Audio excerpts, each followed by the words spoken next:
Oh, welcome to Dominico Field. Thomas West here alongside Zach Benoit. Beautiful day for baseball here, just about 20 degrees. It's absolutely perfect as we bring you inside the broadcast booth here at Christie Pitts. This Maple Leafs team, they lose their first game, then they come back and they play the defending champs, the Barrie Baycats, right? You think about that, great way to go 0-2 to start the year. That's not the case. They get a win in Barrie. They get the home run to lead off the game for Ryan Dos Santos. That seemed like things were turning around, and then Dennis DeBanning, he looks like a pretty good hitter in Toronto. Yeah, and I mean, what a game it was, really. When you look at that, the defending champions, the Barrie Baycats, they have been having a sensational start. They battled back against this Toronto team, and then when you look at how that game unfolded, the power for Toronto really came out. It all started, like you said, with the Ryan Dos Santos leadoff home run, and it ended with that DeBanning smash to the opposite field. And that's something fans need to get used to when you see Dennis DeBanning. He has a lot of easy power going the other way. So the London Majors, the opposition today for the Toronto Maple Leafs. This is a London team that's looked really good to start the season, coming off a big win in their last game, a 7-0 victory over Guelph. And I was talking to some of the players before the season. They said Guelph's, they are one of the teams to beat this year. They looked really good last year. I thought maybe they would go to the IBL finals. They came up just short, but they're still a really good team this year. And London made pretty quick work of them, the 7-0 win. But, Zach, I want to touch on who pitched in that opening game. Victor Payano has always been the guy that plays the Leafs, because the Leafs traditionally have had so many left-handed hitters in the lineup. And they still do have those left-handed hitters in the lineup. He goes up against Guelph. So that's a big break for the Maple Leafs, not having to face Victor Payano today. Yeah, and I mean, it's a tale as old as time, it feels like, really. Every time that the London Majors played these Maple Leafs, it's Payano just dominating. But when you look at his numbers they had last game, you see it on the screen right here, 7 innings, 4 hits, 9 strikeouts, only 2 walks. That just speaks volumes of how good of a pitcher he really is. The Maple Leafs, sigh of relief here, where they don't have to face Payano, because, again, they know how good he is when he pitches against this team. Do we have starting pitcher for London yet? Okay, so Jose Arias is on the mound for the London Majors, a guy the Maple Leafs have seen a lot of as well. I think they would rather face Arias than Victor Payano, but with that being said, still a tough guy to get out as well. I want to flip things over to the batting side, though, for London. They got this new kid from the Bahamas, the 2004-born kid, Toby Simmons. And, you never know how good some of those import players are going to be. Well, Simmons is off to a pretty good start, hitting .850. He had 3 hits in each of his first 2 games. He's the leadoff hitter for the London Majors, and he's a guy the Maple Leafs are going to have to find a way to get out, or else they might lose this game today. Yeah, and I mean, it is a small sample size, only 2 games, but I mean, he has just dominated in those 2 games. 8 at-bats, 6 hits, 2 extra base hits, I think, is the key thing, but he's also doing it on the base path, so you can see the 2 stolen bases. So it's a guy that he is the trendsetter for this London Majors team. Yeah, I think it'll be fun to see the matchup between the 2 leadoff hitters today. Both of them have great speed. We've already seen Simmons steal a couple bases this year. Ryan Dos Santos, the leadoff hitter for the Maple Leafs, he steals a lot of bases as well. And it feels like maybe this game could hinge on how well the leadoff hitters hit. And we saw Ryan Dos Santos hit the home run last night as well. So maybe he's coming in with a little bit of momentum. The last game for this Maple Leafs team against the defending champs, the Barrie Baycats, and there were a lot of positive things about this game. One, just bouncing back from their opening day loss to Kitchener. I think the Maple Leafs see themselves as a team that should be beating Kitchener this season. They don't on opening day, but then they go to Barrie. They put together a really good performance. They get the home run from Dennis DeBanning. How about John Javier? Man, he looks like the catcher of the future for the Maple Leafs. Yeah, and I mean, there was a lot of high hopes for Javier as well coming into this season, and I'm sure the team is really happy with how his debut went. You see 500. 3 for 6 with the triple and the 1 run scored. But really, it was a complete game by this entire Maple Leaf squad. It all started off with that Dos Santos home run to start the team off. They were playing a really great game. You got to credit Barrie for the side of Frank Garces, 106 pitches in relief. And this Toronto Maple Leafs team were able to come over that and still perform very, very well. Yeah, he's been fantastic. Then he's out of the game, and who steps up to the plate? Dennis DeBanning. This is what happened. DeBanning hits this one in the air pretty deep and gone. Welcome to Christie Pitts, Dennis DeBanning. A 2-run shot, and the Maple Leafs lead 4-2. A high fly ball deep to left field. Garcia back, looks up, it is gone. 2-run shot. Toronto on top by 2 here in the 10th.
So I think we had some audio issues there, though. But Zach, you were mentioning Dennis DeBanning being here in Toronto and just the approach that he's looking to have at the plate. Yeah, and it's just, when he's in a really good place with his swing, it's everything is being pulled to that left field wall.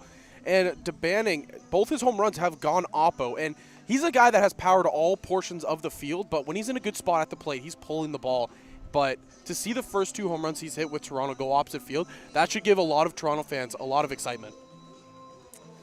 So before the season, some people may have seen this story, but Ryan Dos Santos has had just an unbelievable journey to get to where he is right now in life and in the Inter-County Baseball League as well. And so I know some people may have seen this story on Leafs Weekly and on the Maple Leafs social media before the season, but I just wanted to share that with some of the fans here.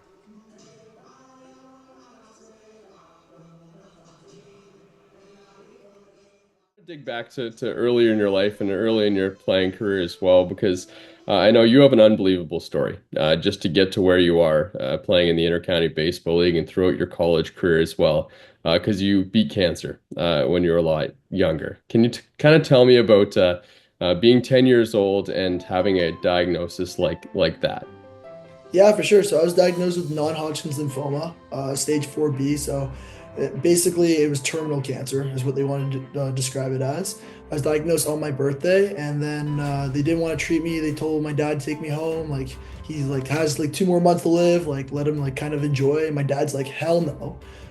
Whatever you can do to treat, he's gonna try something. So we ended up doing chemo. 9 months of chemo, some blood transfusions, the whole bit, the whole 9 yards. Then we did some radiation, and then we had to get government approved, did some more radiation. It was definitely hard. All the doctors said I would never play sports again. Everyone thought I was going to be completely almost just a normal person where couldn't do any sports, couldn't go to the gym anymore. They thought I wouldn't build up strength again. And I think that fired up my determination the most was oh, you say I can't, I bet you I can. And then people would be like, okay, fine, he's back playing baseball, but he'll never play competitive. And then I was like, okay, we'll see. And then I ended up joining OBJ. And then they're like, okay, that's it. After high school, he's done. And then I was like, no, I'm going to find a way. And then I went to college. And then that was always my goal, is always to find the next level. As soon as someone says I can't, I was like, oh, I'm going to show you I can. That was always my mentality growing up. For me, it's more of a story to show other kids that are going through treatments and that are going in the hospital right now that there's still more to life after your treatment. There's not just a give up point, and it's really hard to see in the moment. And a lot of kids give up and give up sports or give up hope.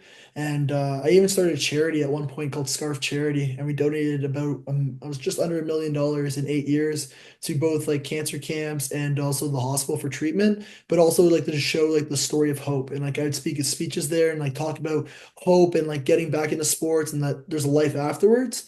And yeah, I just want to inspire now. That's kind of how I play. It's inspire kids that are going through the same thing that I used to have to go through.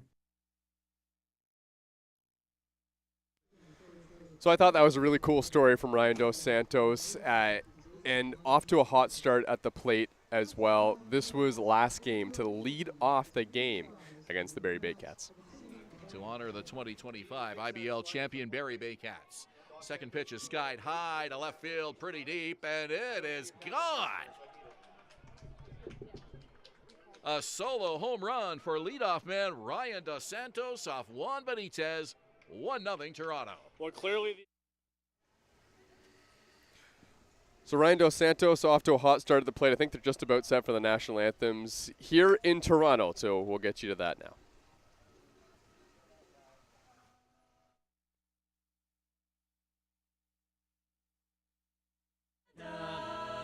Our home and native land, true patriot love, in all of us command. With glowing hearts we see thee rise, the true north strong and free. From far and wide, oh Canada, we stand on guard for thee. God keep our land glorious and free. Oh Canada, we stand on guard for thee. Oh Canada, we stand on guard for thee.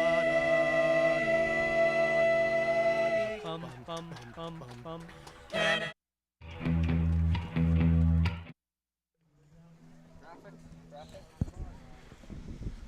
All right, so moments away from first pitch here at Dominico Field, and as quite often, one of the big stories is Ayami Sato, and wasn't she just fantastic in that first start? Yeah, and I mean, it goes 2 innings, 6 up, 6 down, and with that 1 strikeout, you couldn't have asked for anything better from Sato in her first outing as a Maple Leaf, and it's going to be really interesting to kind of see, how does she attack this lineup here, the London Majors? This is a team that's always throwing out a good lineup. They're always putting up good at-bats. This is going to be a good challenge for Sato. Very excited to see how this one starts. She's got to have that curveball going. She's got to have the slider going. She's got to throw it for strikes. She did in her first outing of the season. The first pitch of the season from Sato, and that's a weak tapper back to the mound. Sato fields it, throws to first in time for out number 1. How about that? 1 pitch, 1 out. Sato, welcome to the Intercounty Baseball League. At first base.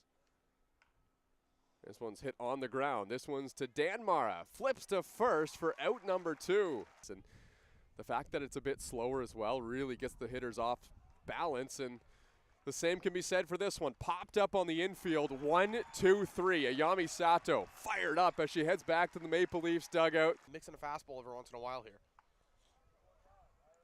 Ibarra pops this up to first, and the soft contact continues for the first day of the season. The 2-2. Swing and a miss, strike 3. Ayami Sato with her first strikeout in the Intercounty Baseball League. And into the first inning, this is fun to watch.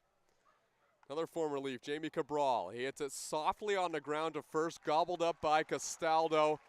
Cabral with a head-first dive. Ayami. All right, so as we get you set for first pitch, you may be wondering, who's this guy on the mound here for the Maple Leafs? That is the artist Snow. He's been an ambassador for the Toronto Maple Leafs, and there you go, one hopper right in there to Justin Mara, the catcher. One of the songs I think a lot of people know is Informer. It's playing right now. Yeah. Great hit song. You like the song? It's a good tune. It's a good tune. And, I don't know if you caught it there, Mr. West, but the first pitch, he didn't really like it, so he said, give me one more, and he fires a strike right down the middle to Justin Mara. Oh, good stuff. Good stuff. At first you don't succeed, try again. Yeah, cool to have the celebrities out. Okay, here's Snow right now. Let's see what he's saying. Toronto Maple Leafs! I'm so proud to be here, and I'm so glad to be a part of this and everything, and I love everybody, and thank you so much. Informer, say that I miss me, I go blam. I keep them down. Anyways, have a great day and have a great everything and everything. Thank you, my friends. Okay, good stuff coming in hot there. It's always good vibes here at Christie Pitts. Dude, if you can get a couple lines of Informer from Snow, I'm here for it. What a treat. That was amazing. That was amazing. Awesome stuff. Ayami Sato, doesn't she just attract all of the media attention? Snow, he's out there on the mound, gives her a big hug right before her start. This is what it was like before her first start. They had the opening ceremony. She was a big part of it. And once again, I mean, there's just a little bit of extra pressure on Ayami Sato all the time. What a job she did in her first outing with the weight of the world on her shoulders. She's looking to do some of the same in this one. Yeah, and really how she's going to dominate on the mound is with that off speed. We talked about it numerously over her first start. The RPMs, which is the revs on that pitch, are so good for Sato with that off speed, that curveball. And if she wants to have success here against London again with that soft contact, that's the name of the game. You need to have the soft contact against some of these hitters. She's going to have to dominate with that off speed once again. This is the lineup for the London Majors that she will face today. Toby Simmons on fire to start the season. 3 hits in each of his first 2 games, leading things off. Francisco Fajardo, he's going to be at shortstop. Then Caden Cardoso, the reigning Rookie of the Year, batting third. Eduardo Dolio, always a guy that's tough on the Maple Leafs and anyone really in the Intercounty Baseball League. He's the catcher. Byron Reichstein in right field. Then Ty Mosher is at third base. The bottom 3 in the order, Champ Garner, Brad Verhoeven, and Adrian Harrison playing second base. A pretty good bottom 3 in the order. This London team is going to be tough to get out. Tough test here for Sato. This is a London team, you know, they're always putting out a good lineup. They're always going to be competitive year in and year out, and this year nothing has changed from that. This is still a very good team, and it all starts with their leadoff man here, Toby Simmons. First pitch from Yami Sato. Infield played in on the corners for Simmons, and it's in there for strike 1. We know Simmons has tremendous speed already, like we mentioned in the pregame.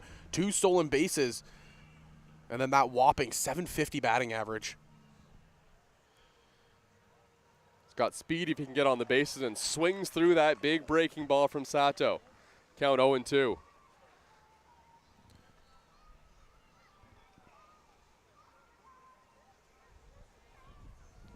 Sato with the 0-2 pitch. And this one's popped up on the infield. This is playable, but who's going to call it? And it's the shortstop, Moreno, who comes in and makes the catch. And we still have not seen an opposing batter hit the ball out of the infield against Ayami Sato. So, I don't know if you caught it. Mara behind the plate, he was signaling to Sato. That was a fastball. He said, give it high, get it high. And that's exactly what she does. And you can see Simmons just absolutely underneath that ball, skying it just right behind the mound. Talking to Rob Butler before the game about the pitch repertoire. We know she's got the slider and the curveball. He said the fastball she throws, it's a 2-seamer. So it's got a little bit of run on those left-handed batters. I think that was it right there. We kind of see it breaking away from the lefty. Nothing she throws is straight down the middle of the plate. Everything has some movement either to the left or right. There's the breaking ball, but didn't quite get on top of that one and leaves it outside, and it's 2-0 now on Fajardo.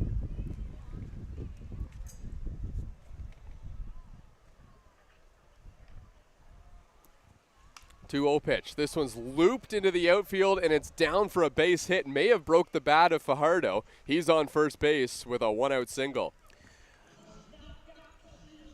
And that's kind of going to be the name of the game, really, when it comes to hitters facing Sato is soft contact. And really, they displayed it perfectly right there with Fajardo.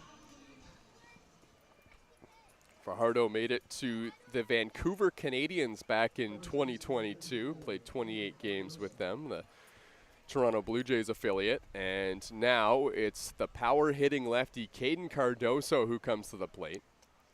Fantastic last year in his first year with London. And throw down to second base from Mara, and that's a stolen base for Fajardo. That was that a delayed steal? That was a very, very delayed steal, and it even caught Mara off guard. Sato, for a second, thought she was getting the ball thrown right back to her, but it was a bit of a bullet. Yeah. And she had to get out of the way last second. Yeah, she almost cut that one off with the throwback from Justin Mara. So runner in scoring position now. This is the first time that we've seen Sato in any kind of a jam. Cardoso drills this one high and deep to right field. Is it going to stay fair? And it is fair and gone. A home run. And the London Majors take a 2-0 lead. Boy, that one was close down the line, but the umpire calls it fair. I think it was a fair ball, a couple feet inside the pole, but way over top of it. And London leads 2-0. Cardoso last year had 8 home runs, 28 RBIs, and what a year he had. He was really just displayed that power there once more. He has been a killer here in the IBL, and he does it once more today. Yeah, so the challenge for the Kitchener Panthers hitters were they able to sit back on the breaking ball? That time, Cardoso did not really. He got out in front of it, but it had just enough. And with that great power that he has, he was able to get that one just inside the foul pole. Now here's Eduardo D'Olio. Pitch from Sato, bounces in for ball 1. Yami Sato gets the sign from Mara. The 1-0 pitch. D'Olio swings and misses. Once again, well out in front of that slow breaking ball from Sato.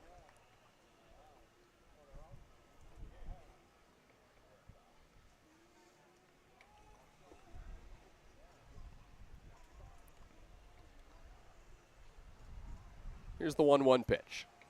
D'Olio cues this one foul towards the first baseline. Mike Cicchetto playing first base down there for the Maple Leafs today. Eduardo D'Olio started out in 2011. He was playing in the New York Yankees system, made it as high as AAA with Houston, and you don't see a lot of players, especially batters, with that kind of a resume, but Eduardo D'Olio with that resume has been really good and has played well in the Intercounty Baseball League. Yeah, it's just a sensational player. The numbers last year speak for themselves. 42 games played by D'Olio and 51 hits, 11 doubles, 5 home runs. He was just dominant really last year. Off to a bit of a slow start this season in the first 2 games. 1 for 10 in his first 10 ABs. Another one bounced in by Sato, showing a little bit of frustration on the mound. And she got on top of that slider a little bit.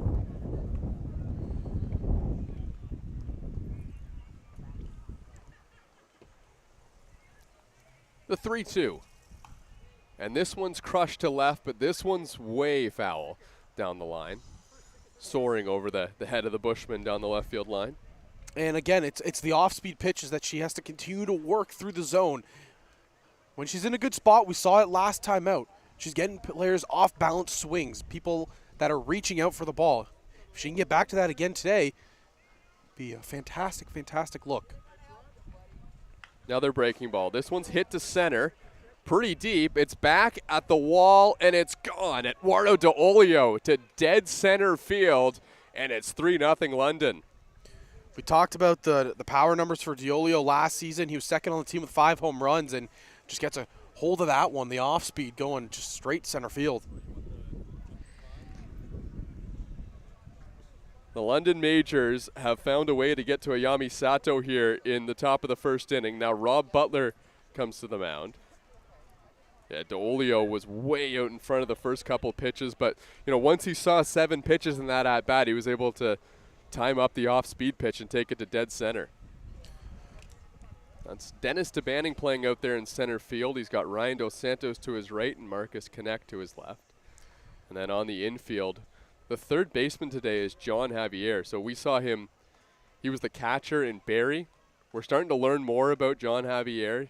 Apparently he was recruited by Dustin Richardson and really liked what he did in his first game in Barrie with the 3 hits. Rando Moreno at shortstop. Spencer Ross is at second base. And then Mike Cicchetto at first. Justin Mara doing the catching today for Sato.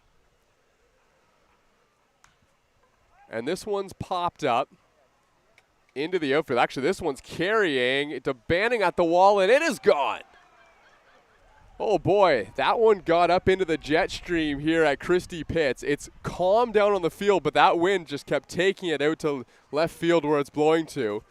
And it's now 4-0 London. 3 home runs in this first inning. Well, I mean, you could see the flags out in center field. They are blowing straight out to left, and really, it looked like a soft fly ball off the bat, but it just kept carrying once it got into that wind stream, like you said. That one I really did think was popped up. I thought that was going to be medium depth in the outfield, but that thing was crushed. Byron Reichstein, first home run of the year. 4-0 London. Now it's Ty Mosher, and he takes outside ball 1. So the plan today was to have a little bit more of a leash for Ayami Sato. She went just 2 innings in her first outing of the year, as we've seen from many pitchers in the Intercounty Baseball League. Not a lot of long starts, but Unless your name is Piano. right, or Garces in Or relief. Garces. Unless you're one of those two guys, you're going 7 innings minimum. Yeah, Frank Garces, he's got that rubber arm though for Barrie Baycats. He can do it all. Ayami Sato trying to find her way through here in the top of the first inning. It's got Ty Mosher at the plate. 3 for his first 7 at bats this season. And 428.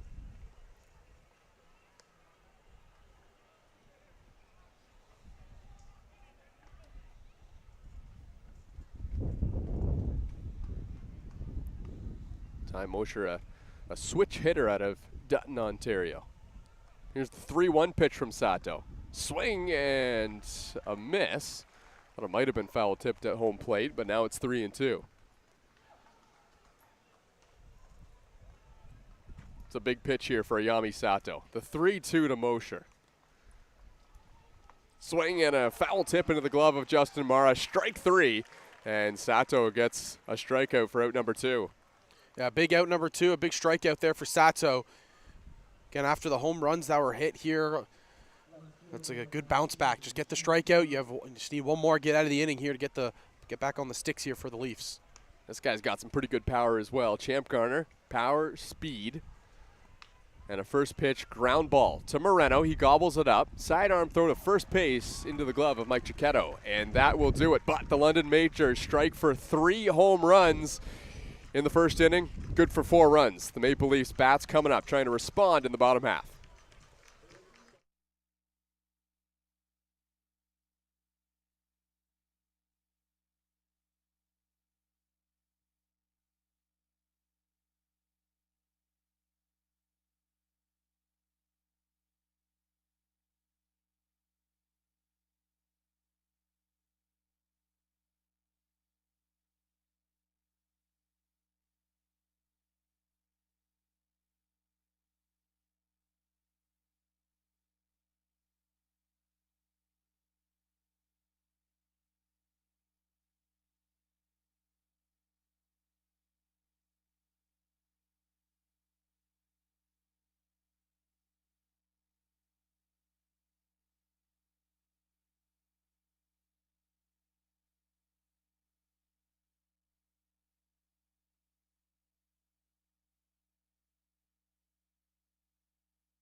Taking a look at the starting lineup for the Toronto Maple Leafs, quite similar to what we saw in Barrie, with Ryan Dos Santos leading off and playing left field, and then John Javier moving from catcher to third base. He's batting second.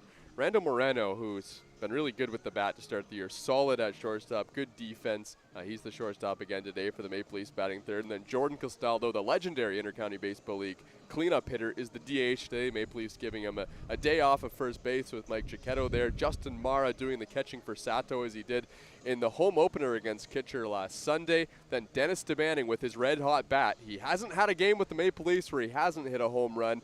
He's heading behind Justin Mara. Then Marcus Connect, Mike Cicchetto, and Spencer Ross are in the bottom 3 of the order. Spencer Ross playing second base today for the Maple Leafs, was playing third base on opening day. He's good to play wherever. I was talking to Spencer Ross before the game about just playing third base, because I haven't seen him play third base in the Intercounty Baseball League much at all this season. He said when he's playing at UFT, which is the school that he's been playing at here in Toronto, he is a third baseman, so he does have lots of experience playing there at third. At least now we have that insider information.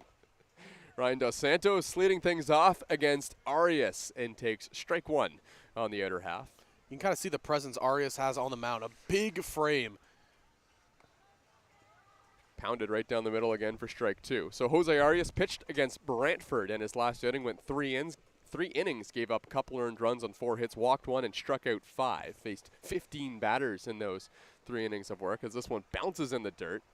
Skips off the heel of Dos Santos. Count 1-2. So Arias pounds 2 fastballs right in the zone, and then the breaking ball spikes it in the dirt. So now the count 1-2. But the breaking ball again and misses just low. And that's the pitch that a lot of pitchers are attacking Dos Santos with. A lot of off speed. They know he's very good with attacking the fastballs. So they've been trying to get him swinging with a lot of off speeds low and away. 2-2. Another fastball slashed down the line. Not to get into the nitty-gritty too early in this game, but you know, Ryan Dos Santos seeing Jose Arias spike 2 breaking balls right off the bat, knows the fastball's coming, just missed that one, but that's got to be a good sign for a guy that really likes to hunt the fastball in Ryan Dos Santos. Here's the 2-2 now. Up and in. Ryan Dos Santos may have earned himself another fastball here. With the London Majors up 3-0, they scored 3 in the top half of the first inning, or 4 on 3 home runs in the top half of the first. Arias just needs to get some outs now and get through this Maple Leafs lineup. The 3-2 to Dos Santos. Swinging a ball hit down the left field line, foul into the tents over the members' lounge. Yeah, no, that's another fastball he's seeing, but you can see how quickly he gets his hands through the zone. Dos Santos is a player that his swing is so fast and so compact that a fastball like Arias he's able just to kind of get his hands through it right away and foul it off if it's a tough pitch. Another 3-2. This one's fouled straight back. That one might have been an off-speed pitch there from Arias, and Ryan Dos Santos stays alive. This is a fantastic at-bat, and this is kind of what he's been able to put up really all of last season as well. It's something that Jordan Castaldo does so well as well. Another 3-2. Inside ball 4. That's a great at-bat to lead off the game. A hard-earned walk for Ryan Dos Santos, and he's aboard. And this is the at-bat I'm excited to see. John Javier in his first at-bat here at Christie Pitts, like we mentioned, the 3-for-6 day he had against Barrie, the defending champs. What an IBL debut that was. Yeah, and what did John Javier do in his first at-bat with his new team? Drilled a triple to dead center field, circled the bases. I will admit there was a little bit of a mishap in the outfield for Barrie, but he did smoke that baseball to center field. And just to prove everyone that the first triple wasn't a fluke, he went out to get a couple more hits and was 3 for 6 on the day. This will be a tough matchup here, especially if Arias can find that breaking ball against the righty in Javier. Watch Dos Santos over there at first. He's getting a good lead, and he's getting a pretty decent read on Arias. We know he has speed. That's why he's penciled in there at the top of the lineup. 1-1 the count now on Javier. Throw to first. Dos Santos dives back in. Well, Ryan was leaning a little bit there, wasn't he? And he does something that a player in the MLB does a lot. Bo Bichette, he bounces over at first base, and he times it up. Is when you're ready to go and you're timed up perfectly with the pitcher, you bounce and you're immediately just taken off. The 1-1. Dos Santos goes. Got a pretty good jump. Throw low, and that one goes into center field. Dos Santos is heading for third. Here comes the throw, and he's in there safely. Boy, when that ball was released from center field, I thought Ryan Dos Santos was in trouble, and all of a sudden, there he is standing on third base. Well, you also had to be careful because the shortstop actually got in the way of Dos Santos trying to take off to third, so it would have been interesting if he did get thrown out. There could have been an argument there for possible interference. Nonetheless, though, Leafs have a player threatening in scoring position here.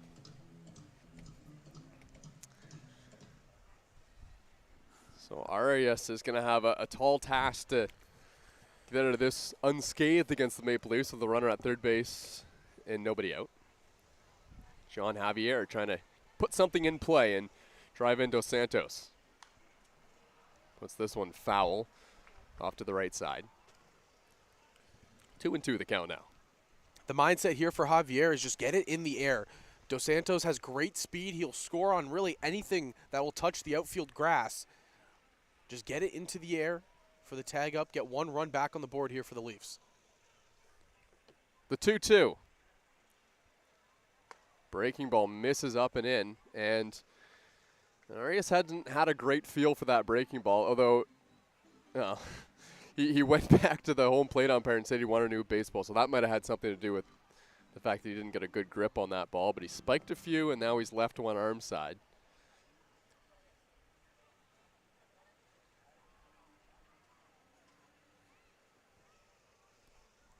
Javier's worked it into a 3-2 count. Here's the pitch from Arias.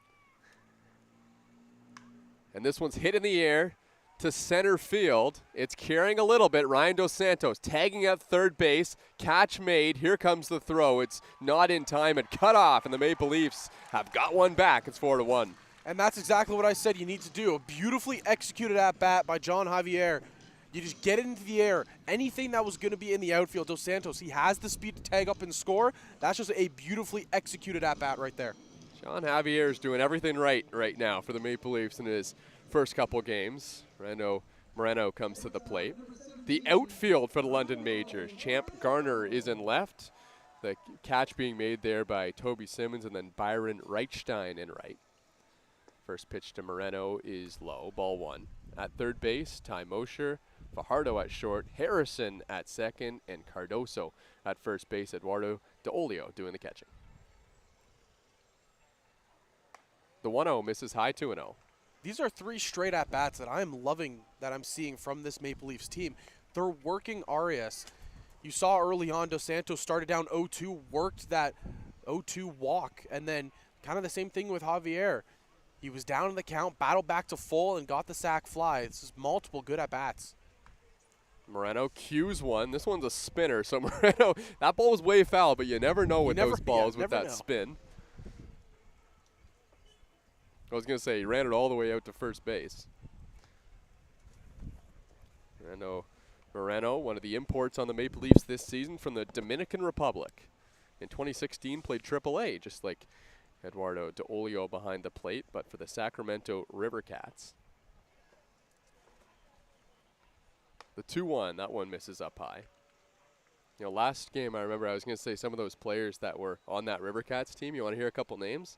Joe Panik, Travis Ishikawa. Remember that guy who had that big home run? That home run, you know, the big one for the Giants. As that one misses ball 4, it was high.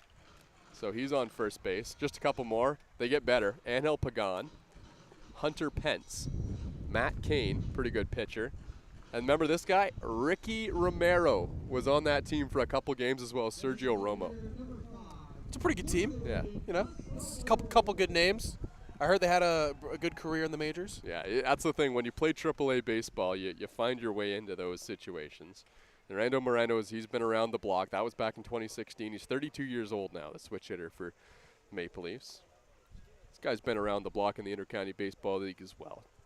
Jordan Castaldo takes the first pitch in there for a strike. So we should mention for Jordan Castaldo, there is a little bit of history on the line here. He is 1 RBI away from being 4th all-time. Randy Curran is sitting in 4th place all-time. 1 more RBI, and Jordan Castaldo would catch him. Castaldo takes high. These base runners, they are getting in the head of Arias. He has rushed the throws multiple times. You can see the all-time list right there. Castaldo, he is slowly climbing the list, partner. Yeah, the only active player on that list as well. He's 1 more to catch Curran. Sean Riley's at the top of that list, almost untouchable, all of his records. I think Jordan Castaldo's going to get it this year. Still looking for his first RBI this season, but he's going to break that record. I think we'll dive into this a little later on in the show, but there's a couple that are maybe within reach for a few players on each of these teams. Here's the 2-2 to Jordan.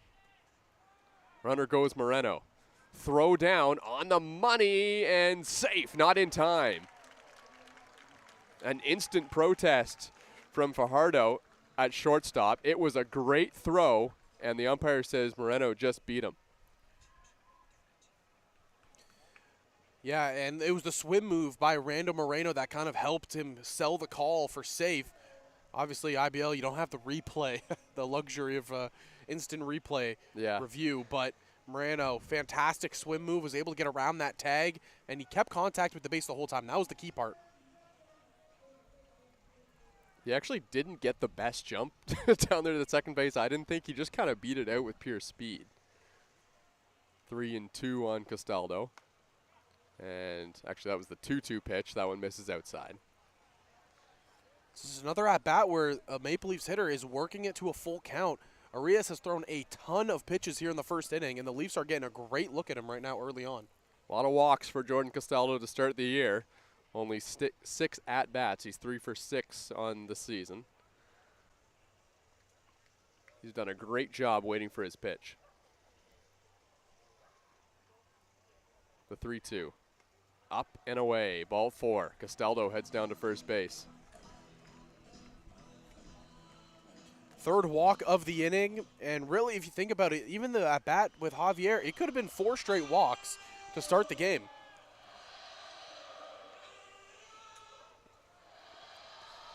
So the whole infield out for a chat here with Arias, who's trying to work his way through this first inning.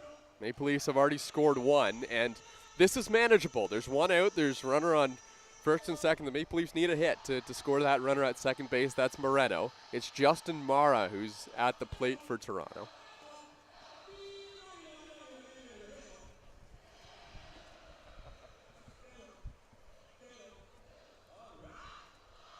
Justin Mara hitting .375 to start the season. He's got 3 hits in his 8 at-bats, walked once, and struck out 3 times. And you can't really even pitch around Mara here because there's a guy who's having a red-hot start to the season on deck behind him at Dennis DeBanning. Yeah, he's been good. He has been good. Just a little bit. Home runs in each of his first 2 games, both oppo.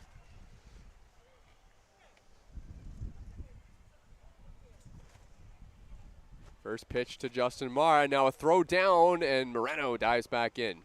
Just Interesting in time. play. That's 2 really good throws from Arias down to second base. One on the near caught stealing, and that one to try and pick off Moreno. He's awake down there. he's been in the action on base, that's for sure. It's been eventful on the base path for Moreno in his first trip here. Pitch was a ball, so Justin Mara ahead in the count. 1-0. And that one's in the dirt. Runners go. Deolio. Head first slide in a second by Castaldo. Yeah, he's going to pick that one up. Jordan Castaldo, he's still got it out there. He wanted to get the jersey dirty today. Yeah. So now there are 2 in scoring position for the Maple Leafs, and a Justin Mara fly ball would do the trick to score that run at third base. And that's something that Justin Mara is capable of doing for the Maple Leafs. 2-0, a good count to do it on. Takes up and away, and now Arias, we saw he missed arm side with a breaking ball. He was spiking a few breaking balls. Now he's starting to miss arm side a little bit, and usually that's a sign of fatigue for a pitcher, and he's thrown a lot of pitches in this first inning. 3-0, he'll step off the mound here and regroup. Do you give the green light here to Justin? I would give it to him, just with the resume that he's had. But he has been dealing with injuries early in the season here. Yeah, DeBanning on deck as well. Here's the 3-0, right down the middle for a strike. Justin Mara was taking all the way. Just with Arias starting to fight the control a little bit. The hot hitter on deck. Now it's 3-1 though. See if Justin Mara can get a pitch he can handle. 3-1, high, ball 4. Just missed the top of the zone. And here comes Dennis DeBanning with the bases loaded.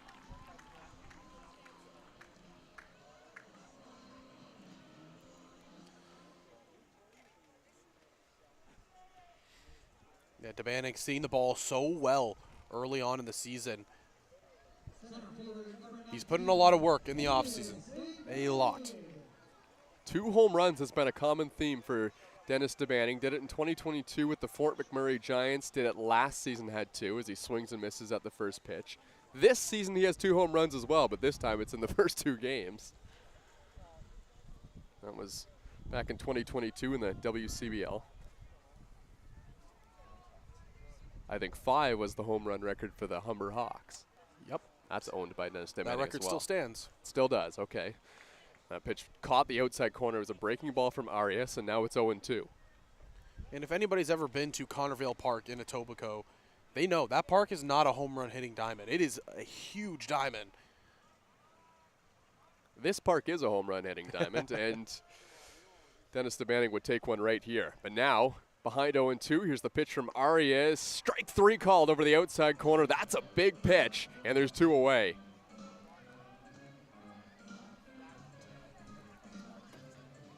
So the task will fall on Marcus Connect to try and bring home some of these runs. And it's early in the game, but when you give up 4 in the first inning, you got the bases loaded, 1 out, now 2 outs. Feels like the Maple Leafs got to cash one of these runs in. Yeah, man, you have a good guy at the plate as well. This lineup from the Maple Leafs, we talked about it numerous times over the last game, and it seems like they have a deeper lineup than they did last year. You got to have guys come up that they have those big moments. They've done it in the past. And Marcus Connect, one of those guys that he's had big moments. The 0-1, breaking ball just missed. So that breaking ball missed, but Zach, I think Jose Arias has got a feel for that breaking pitch now. It took a little while in this first inning, but now he's starting to get it over, and that's also been the way that pitchers have tried to attack Marcus Connect, get him with the off speed. The 1-1, swing and a miss. Looks like a fastball high right there. Yeah, Marcus might have been sitting on that breaking ball.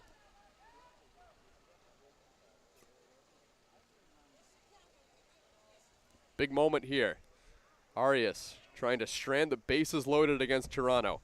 The 1-2 just outside. Half the London Majors were on their way to the dugout, but that one just missed, and the count's 2-2. Think back to that game against the Barrie Baycats. Dustin Richardson had a moment like that where he thought he had got himself out of the jam with a pitch on the outer half. It wasn't called, and he came back and got out of the inning without any damage done. See if Jose Arias can do the same here. The 2-2. This one's popped up on the infield. It's playable, and it's going to be the shortstop, Fajardo, who makes the catch, and Jose Arias will get out of it. A long first inning, 5 runs scored between each of the two teams, but the Maple Leafs felt like maybe they could have had more. We'll go to the top of the second inning here in Toronto.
Well, that was an eventful first inning, was it? 4 for the London Majors, then 1 for Toronto in the bottom half, and after a long break and 1 run for the Maple Leafs, Ayami Sato is back on the mound facing Brad Verhoeven.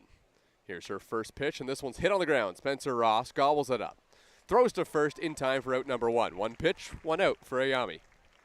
And it's interesting. You can see the defensive alignment here for the Maple Leafs. They are playing a heavy, heavy pull. Yeah, it worked out. Hit it right into that, did Brad Verhoeven. So this will be Adrian Harrison, the righty, who comes to the plate. Played in each of the first 2 games as a runner. Had a couple walks in the game against Brantford, and then came in the game against Guelph in that 7-0 win. Here's the 0-1, a breaking ball, and it's slapped into left field and down for a base hit. Ryan Dos Santos picks it up, guns it back into the infield quickly. Good throw to keep Harrison at first base. The throw on the run, too, and to be that accurate, Harrison, he was thinking of a double right out of the box, but a great route to the ball by Dos Santos.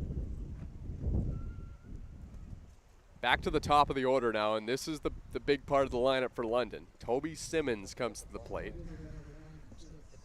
Sato found a way to get him out in his first at-bat. So he's 0 for 1 on the day. Throw to first from Sato. Chicago gives Harrison a tap. So that's actually the first at-bat of the season, considering the first couple were walks for Harrison. So he's 1 for 1 on the year officially.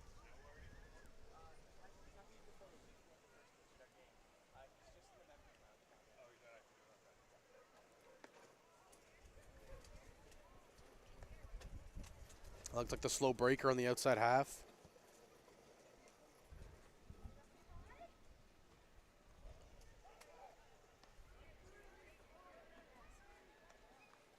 And a balk being called now on Ayami Sato. So that's going to send Harrison to second base. Sato does have a quick move over to first. Maybe, possibly it was just, you know, the back foot got lifted and that's what the umpire saw first. Hard to see from up here in the broadcast booth. Luckily on YouTube, if you double tap your screen, you can go back 10 seconds and you'll have a better read on that yourself. As this one swung on and missed. Strike 1.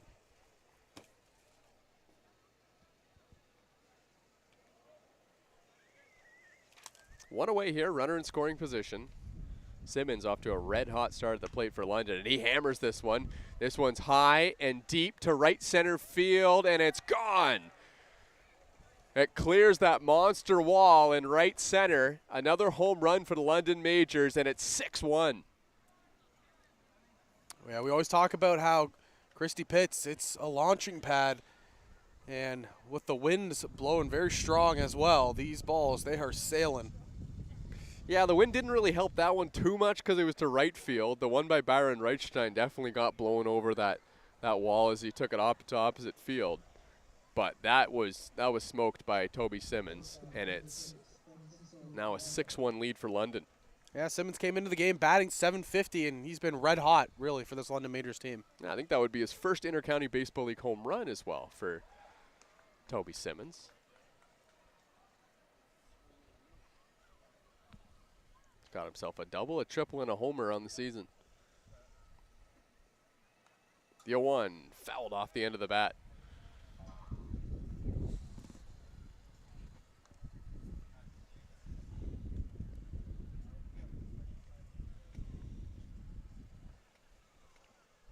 Francisco Fajardo played in the Toronto Blue Jays system coming up.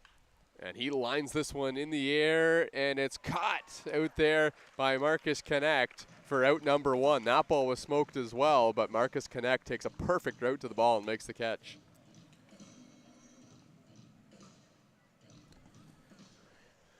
This is an outfield that is, one, very good offensively, but also just very strong defensively.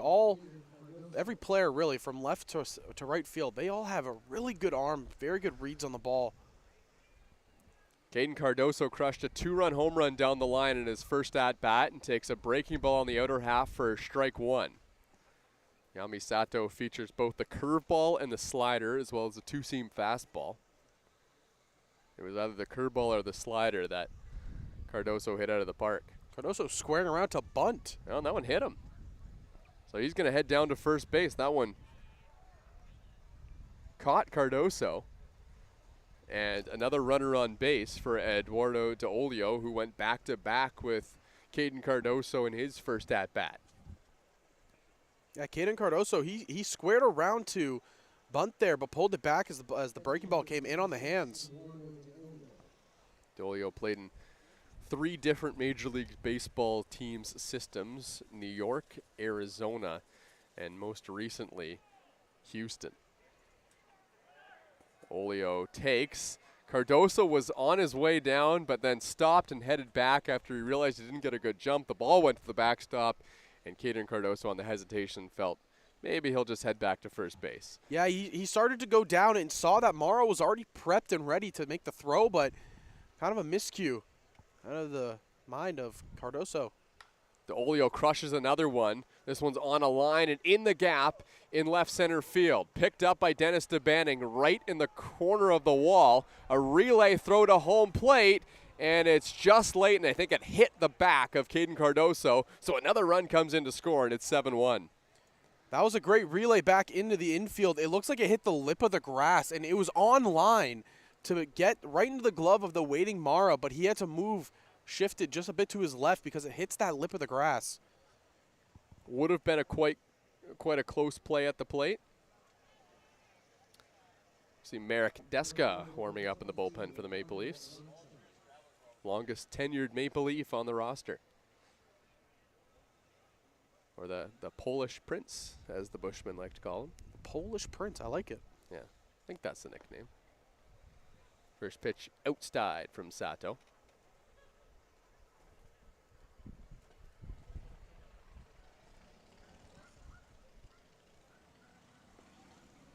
The 1-0 catches the corner.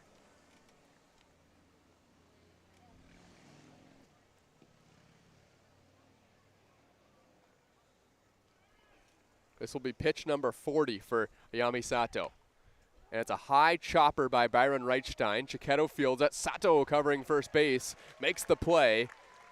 And that is going to do it for the London Majors in the top of the second. But they cash in a couple more times and now have opened up a 7-1 lead over Toronto.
7-1 lead for the London Majors. Maple Leafs hoping that this is a wide open game today and they can get some runs. And it all starts with Mike Cicchetto. Toronto had their opportunity in the bottom half of the first inning, couldn't cash in with bases loaded and one out, and now it's Mike Cicchetto's job to get on base.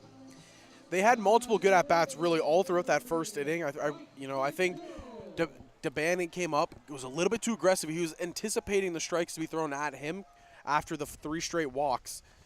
And I think he just missed that first pitch, and that was really kind of the deciding factor of the inning. Yeah. When you keep hitting the ball out of the park, it's hard to stop chasing that power. So, but he has hit the ball the other way. I mean, it's been a product of a good approach at the plate for Dennis DeBannon so far. It's going to be very interesting to kind of see, does Arias, does he have that control back, or is he going to get a little bit wild like he did early in the first? Really found the control of that breaking ball. That's what got him out of the inning. It could have been disaster if he didn't, but he did. And Mike Cicchetto, we talked about having a good approach at the plate. He's had a good approach ever since he came to Toronto. It's been fantastic. And what did he do in his first game of the year? He was 2 for 4. How about that? Fouls this ball back. So, I was talking to Mike Cicchetto before the game, and I thought, might as well bring up the grand slam that he hit in the playoffs last year against the Barrie Baycats. And, he said, that power, it's totally there, right? And he's like, I'm good just to hit the ball the other way. just get on base. And that's what his manager, Rob Butler, wants to hear. Mike Cicchetto played in the Toronto area growing up. Said he used to play right here at Christie Pitts, playing for the Toronto Playgrounds. That's their home field here.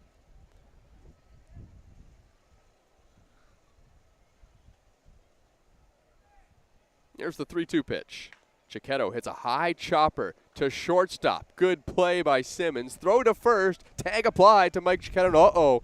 Mike Cicchetto might have pulled something on his way down to first base. It's that that left knee. Francisco Fajardo, I should have said, making that play. Oh, man. Right after Cicchetto touched the base, he kind of took an awkward step to try and avoid the tag of Caden Cardoso. Oh, man, and he's feeling something. That sucks to see. It's going to be an issue with the DH because Castaldo's the DH. Yeah. Good point brought up there by Gus. DH today is Jordan Castaldo. So they're going to have to find someone to play first base that's not Jordan Castaldo. Yeah. They do have Jeffrey Mejia here today, I believe. We have to take a look over at the bench. This is tough to see here for Mike Cicchetto. He's really hurt heading back to the Maple Leafs dugout, and this sucks. I think there's no one more excited to play this season than Mike Cicchetto. He was so excited to get traded here to the Maple Leafs. This was a much closer drive for him to get to the ballpark. This is just the perfect team for him to be playing on. He was really excited that he was getting an opportunity to play. He didn't get that as much in Guelph and Barrie. And you just kind of have to hope that it's more so just say a pulled hamstring rather than anything to do with the knee. Because the way he kind of favorited that left leg, it looked like it could have possibly been something with the knee. Obviously, it's a hard view from up here on the top of the hill, but you just got to hope it's nothing that'll have him out long term.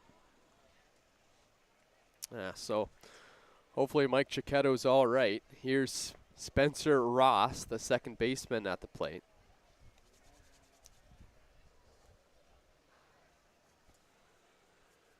One away here in the inning. And the 1-0 is up high 2-0.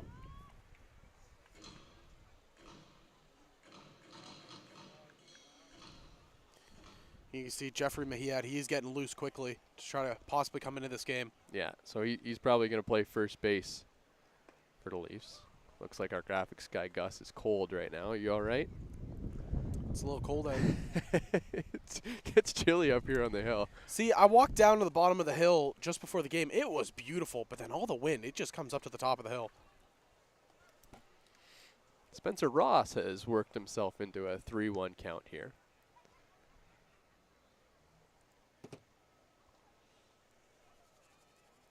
There's the 3-1 from Arias. The strike to Ross. Count now 3-2. Spencer Ross, when he's not here playing with the Maple Leafs, has been playing just down the street with the University of Toronto Varsity Blues. Actually, I think they play out in Scarborough, but the school down the street as he swings and misses on that outside breaking ball.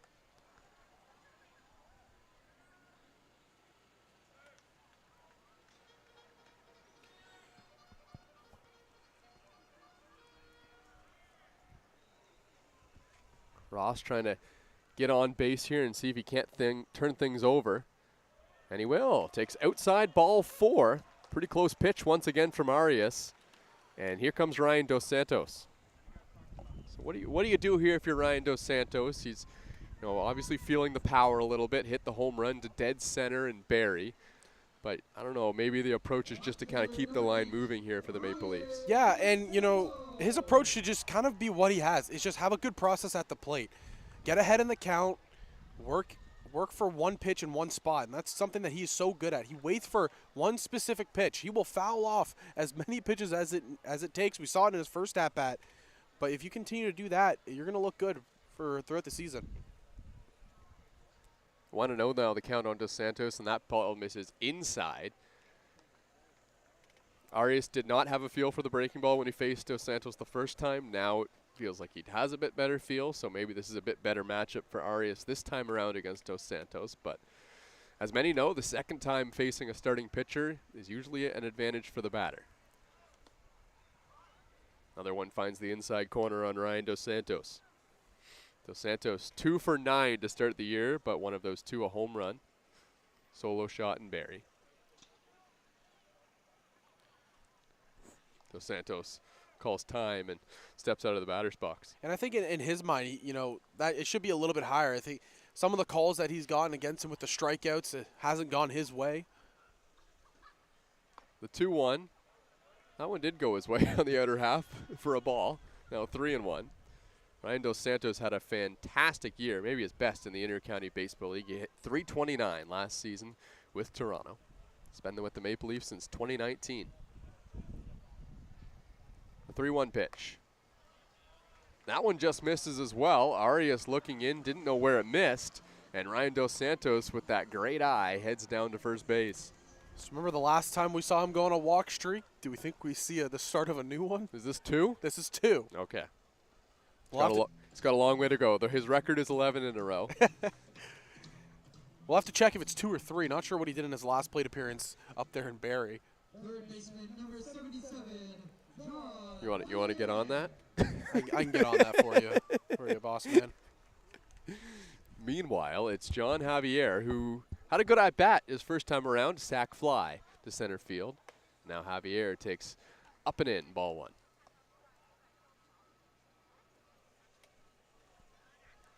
One out. Javier at the plate, the number 2 hitter for the Maple Leafs. And then Rando Moreno is on deck, who's hopeful of an at-bat.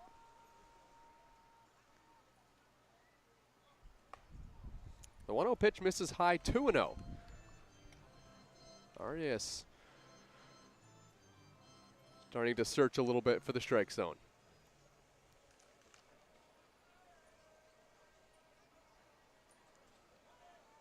Two on for Toronto. They need some runs here against London, down by 6 as time is called by Javier. Spencer Ross down there at second base. Ryan Dos Santos at first. Good speed on the base paths for the Maple Leafs.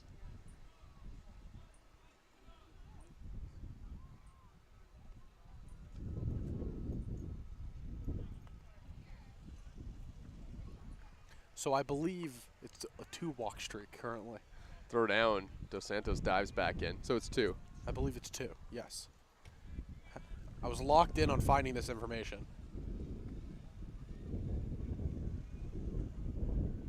And while I was doing that, I received a message saying, I don't want another walk streak.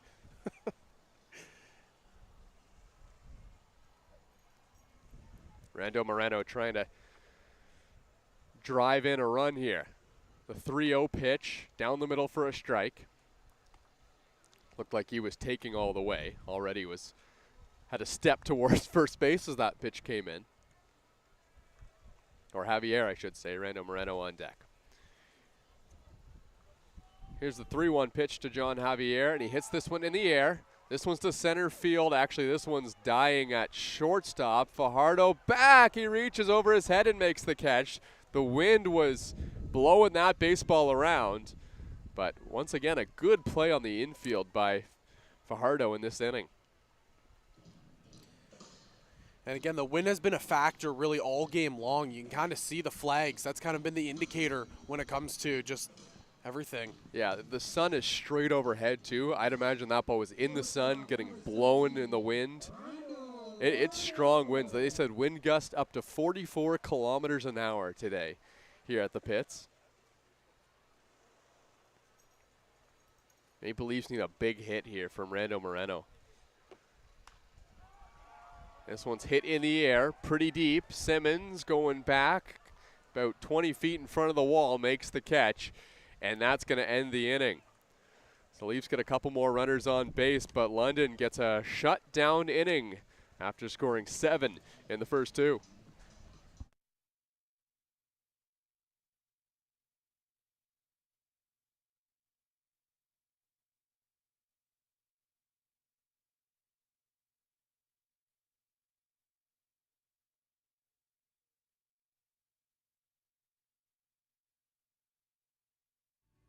We talked about kind of trying to get better as a team for the Maple Leafs. I look at your stat line throughout the Intercounty Baseball League, and for most of the time, you're splitting time between.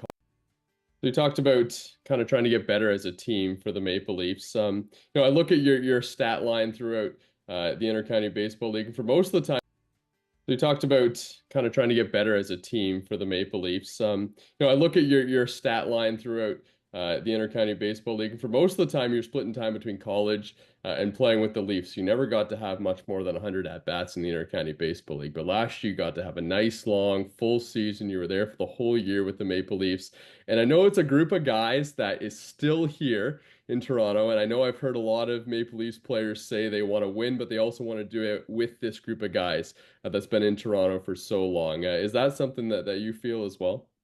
Yeah, for sure. I know I've been in and out of the locker room a little bit with the college stints like you've been talking about, but those guys are like family. It's been the core group. You still message each other. They messaged me while I was in college as well. They keep pretty much in touch. We keep in touch with the college guys now with Mod. And when you're that connected as a group, it's really hard to see yourself going anywhere or wanting to win with anyone else. So we've got a couple substitutions. One is the guy you see standing at first base there. That's Jeffrey Mejia. So Maple Leafs are going to put him into the game. We saw him come in a pinch hit appearance. He's only had the one at bat so far. Brings some power to the plate for the Maple Leafs. Yeah, and I think that was the thing that excited this coaching staff a lot about Mejia was he displayed power. There was the practice just before the season started where a couple players came out and were joined in with the BP, and Mejia was one of those players that he really displayed that. He has a good eye at the plate. It kind of all just comes down to just making the contact. New pitcher into the game, Marek Deska. He's the other substitution on the mound. Marek Deska last season an ERA of 6.13 with the Maple Leafs in the 9 games that he appeared in. And Marek Deska has been with the Maple Leafs for longer than point streak can count. that's how long Marek Deska has been a Maple Leafs. First pitch, or first batter is Mosher. He hits it on the ground, and that's out number 1. Marek Deska made his IBL debut back in 2006 with the Toronto Maple Leafs. Yeah, they only have till 2010 there, don't they? Yeah, that's all it goes to on the new version of Point Streak. If you want to find stats from before that, I believe you go to IBL.net, and they've got all the stats from pre-2010.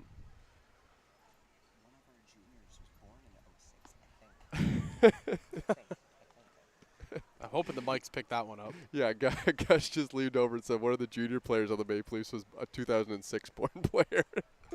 So the year Marek Deska made his IBL debut. Well, you also think about it. Looked at Toby Simmons for the side of London. He was born in 2004. Yeah, so pretty close. Here's the 0-2 from Marek Deska.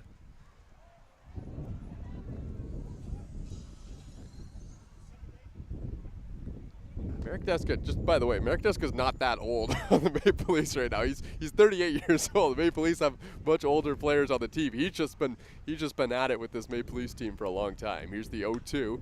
This is a line drive. Marcus Connect on the run, can't get there. It falls and bounces one hop up against the wall. Champ Garner rounding first, and he's into second with a double. The ball on the line, that kind of just kept carrying it. One hop right in front of that massage addict sign on the wall.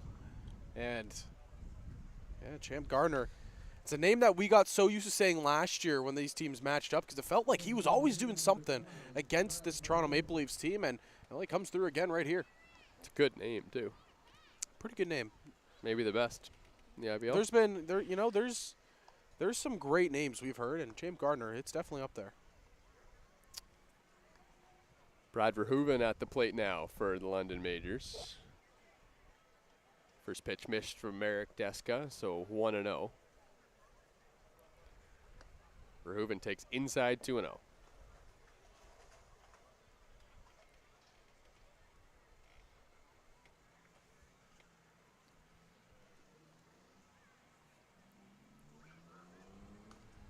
Verhoeven fouls this one back. Merrick Deska just trying to keep the London Majors off the board as much as he can. The Maple Leafs, they've got good bats in the lineup this year. They've got the ability to score 6-7 runs. That's what they need against London.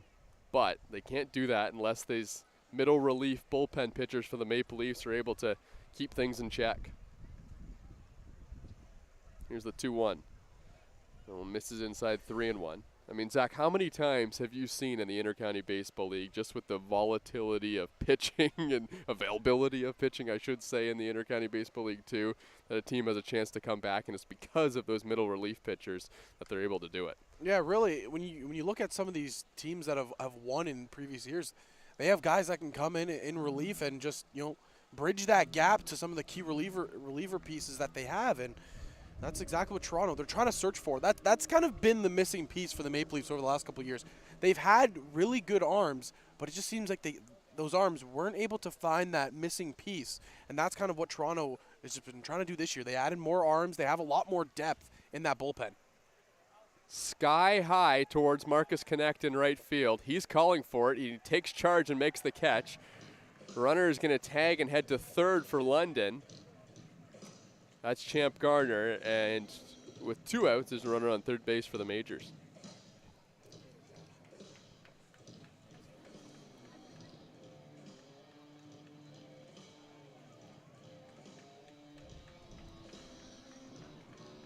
That's going to bring Adrian Harrison to the plate. He's 1 for 1. He's able to find some outfield grass in his first at-bat. Singled and scored on that Toby Simmons home run. Takes an off-speed from Deska over the outside corner for a strike.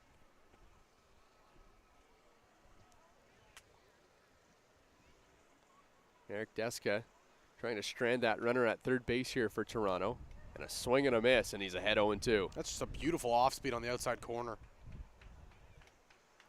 Merrick Deska has been as steady as they come for the Maple Leafs, pretty much throughout his entire career with Toronto. His best season with the Maple Leafs was in 2014 at an ERA of 3.14. But has always been a staple of this Maple Leafs bullpen or rotation.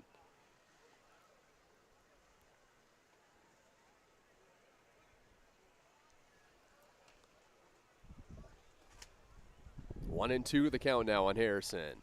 And it's hit right back to Deska. It skips off his glove and deflects towards shortstop. And as Rando Moreno picks the ball up, he'll have no play. Another run comes in to score. Harrison picks himself up an RBI, and it's 8-1 for the Majors. That's just an unfortunate play there for the Maple Leafs. It's a ground ball hit right back up to Deska. And not sure if it hits off his glove or just hits off of him. And it deflects just right into the hole where nobody is. Moreno and it looked like Ross there were just converging on it up the middle. But when it goes bouncing off just a bit to the left, nobody's able to make the play. Yeah, Rando Moreno clearly would have had a play if Merrick Deska didn't touch that baseball. But Merrick had to make a play on the ball because it was coming right at him. If he didn't make a play on the ball, it would have hit him. So bad luck there for the Maple Leafs, but we'll see if it matters in the end. It is an 8-1 London Major lead. Pitch inside. Mara's throw down. A good one right on the money. Tag applied by Rando Moreno. And once again, Justin Mara continues to gun down runners from behind home plate. London adds one more. They lead 8-1 over Toronto as we head to the bottom of the third.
Back here at Christie Pitts in Toronto, Thomas West alongside Zach Benoit. Jordan Castaldo is at the plate for the Maple Leafs, facing Jose Arias, who has stranded some runners. That's been the big talking point over his outing. Stranded the bases loaded, one out in the first for the Maple Leafs. They got a couple runners on in the second, and Jordan Castaldo trying to keep that trend running of getting on base here for the Maple Leafs to start the third.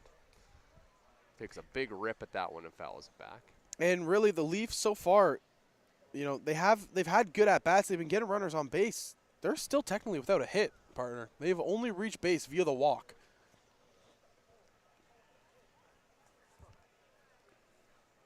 The 1-1. Jordan Castaldo sitting one RBI behind fourth all-time. Randy Curran is fourth. He's at a 484 RBIs in his IBL career. That's Jordan Castaldo.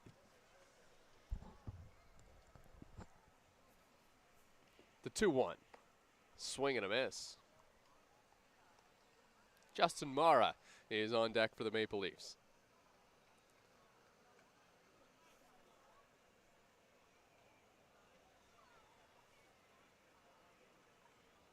Jordan Castaldo walked in his first at-bat. Now the 2-2 pitch. Castaldo fouls it back. Look, if Jordan Castaldo gets a pitch that he likes, he takes a cut at it. He's not a take-all-the-way kind of guy, but he's been very selective to start the season, and that's been a trend in his IBL career as well. Not afraid to take big swings. The 2-2. Castaldo hacks it towards the left field line. That one drops in the Maple Leafs bullpen. Jordan Castaldo almost kept that ball fair on the outer half. Now he's checking his bat. That did make a broken bat kind of sound. Didn't sound too good coming off the bat. Yeah, he's going to have to go get a new one. That bat's broken.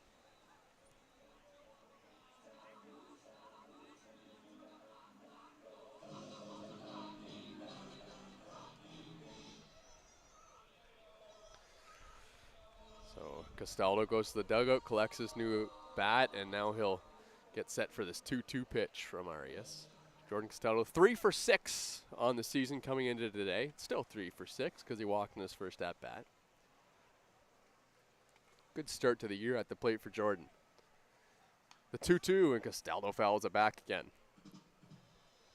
Just a quick, compact swing, really, and that's kind of the name of the game with the Maple Leafs. Is there's a lot of players that they just get the bat long but fast through the zone. Yeah. Does a great job using his hands to get to the baseball. Doesn't need to there because it was outside for a ball, and the count's 3-2. In the last couple of years, we've wondered, is this the last season for Jordan Castaldo? And he keeps coming back, and he keeps having good seasons in the Intercounty Baseball League as well. A couple of years ago, we thought Jordan Castaldo was retiring. It was announced, and then he started training to be a firefighter and said, I'm in such good shape, I got to come back and play again. As Castaldo fouls it to the backstop once again. And really, it's a good thing that he did come back because he's been playing fantastic, really. Yeah. And like you said, every year you kind of question, is this the final year for Jordan Castaldo?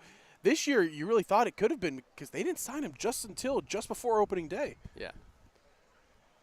The perfect guy to have in the middle of the order for the Maple Leafs. The 3-2. In the dirt, ball 4. Jordan Castaldo walks again. That's his second on the day, and it brings up Justin Mara. He's having a competition with Ryan Dos Santos right now. Yeah. The context behind that is that Jordan Castaldo traditionally leads the Intercounty Baseball League in walks. He just does it every year, but last year he was second because Ryan Dos Santos was first.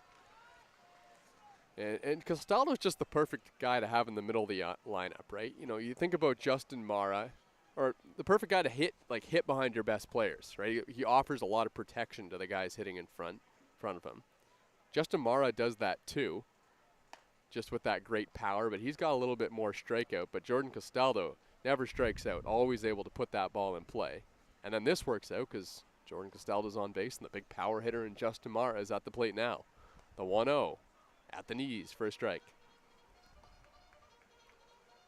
I think they've done a really good job constructing this lineup. You have a really good bat-to-ball skills at the top, and then you have your big bombers really just in the middle. And the guys at the bottom, they're able to just kind of flip it over really, really well. Another one at the knees that Justin Mara, you can tell he didn't like it, but it's 1-2. On deck is Dennis DeBanning. Can Justin Mara keep the line rolling?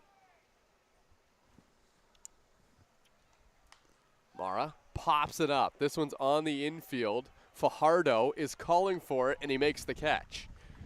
And that's out number 1.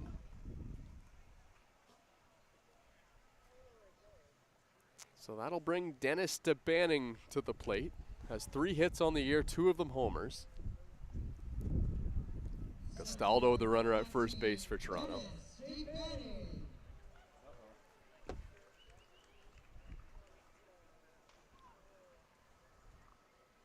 Arias on the mound has thrown 78 pitches so far.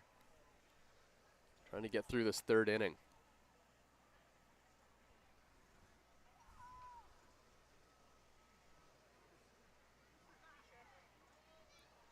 Here's the 1-0.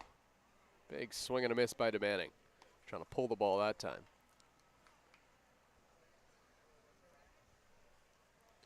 Maple Leafs were very happy to get Dennis DeBanning from the Hamilton Cardinals after they saw longtime Maple Leaf John Salazzo go the other way in a trade.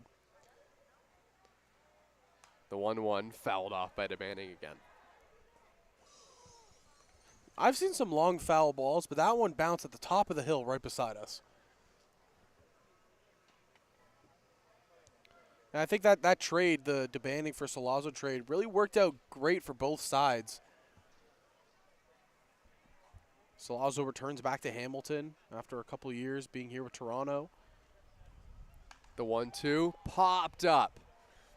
On the infield, it's Fajardo. He's going to get some more action. He backpedals and makes the catch. And that's out number 2. Couple pop-outs. Arias just continuing to work through this lineup. By the way, John Salazzo off to a good start with his new team in Hamilton. He's hitting .500 to start the year. Had a great photo of him with that walk-off win. You see that the other day with Yep. Fernando Rodney on the mound? Man, that was an eventful game. Brantford tried doing their best ability to spoil that home opener for Hamilton. Yeah. So Fernando Rodney gave up a 3-run home run with his team up by 2 outs, 2 strikes, and in the game against Brantford. And it was crazy. Fernando Rodney gives up his first blown save and also at the same time gets his first win in the Intercounty Baseball League. They post on the IBL a photo of Fernando Rodney with the game ball. With the game ball for his first win. Hey, something positive came out of a negative. That's what you like to see. Yeah.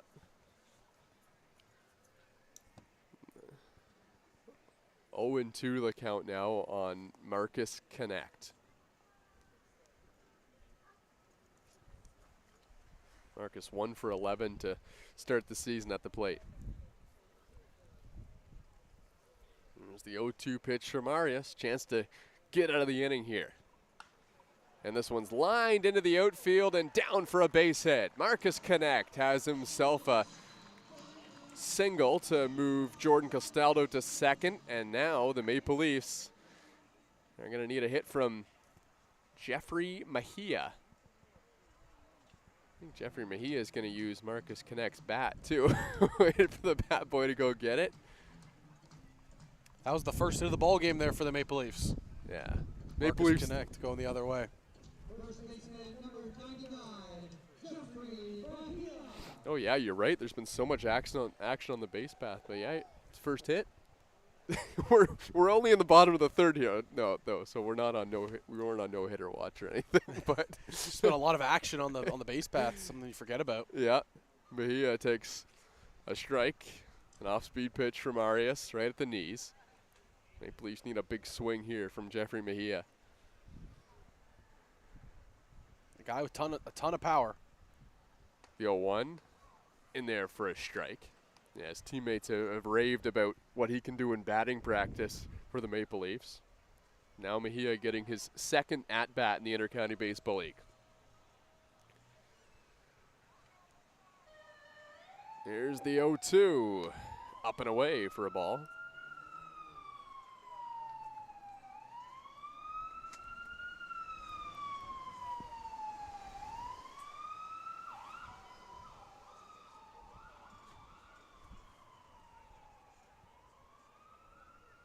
Mejia behind in the count 1-2. And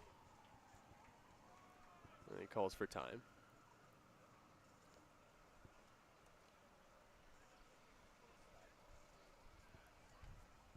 The nature of baseball here. Jeffrey Mejia standing at about 6'5" in the batter's box. On deck, Spencer Ross at 5'7". Here's the 1-2 pitch. Mejia goes to a knee and swings and misses, so D'Olio has to throw that one down to first base, and he does so in time for the out. Arias strands some runners once again, well over 80 pitches through 3 innings, but he's only allowed the one run to Toronto. It's the Maple Leafs who trail 8-1 to London.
Another pitcher coming into the game for the Maple Leafs. So Marek Deska goes 1. Now Taylor Lepard into the game, and Lepard's a really good player for this Maple Leafs team. He's got a great repertoire, and he can pound that fastball, can he? Oh, yeah. And Lepard, he's one of those guys where when he's on, he is unhittable. We've seen him really dominate through a couple of outings last year, and this year he had one really good appearance. That was back in the first game. Yeah, he looked great. Did Taylor Lepard in that game against Kitchener, went a couple of innings.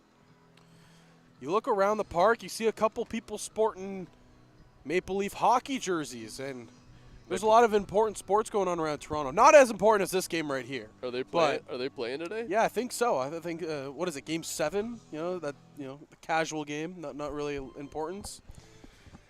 Yeah, good luck, Toronto. Everyone thought that they were going to win Game 6. I actually didn't. Really? Yeah, everyone thought they were going to win Game 6, and everyone thinks they're going to lose Game 7. Well, it'll be interesting to see what happens. I think they're going to win Game 7. I think they definitely can. Everyone's shaking their heads right now wherever they are. Big high chopper to Mejia. Step on first for an out. So Taylor Lepard gets some soft contact from Simmons, and now it's Fajardo, the shortstop. Francisco Fajardo has been busy at shortstop, not necessarily with ground balls. He made a great play to get Mike Giacchetto, which he unfortunately got injured on, but he's had some tricky pop-ups sky high on the infield, and he's dealt with all of them beautifully. Yeah, man, he had, I believe that, as Gus just told me, that's his first IBL putout. A little bit of history in the making right there. Great stat. Spencer Ross at second, and he throws to first. That's out number 2. Good start for Taylor Lepard.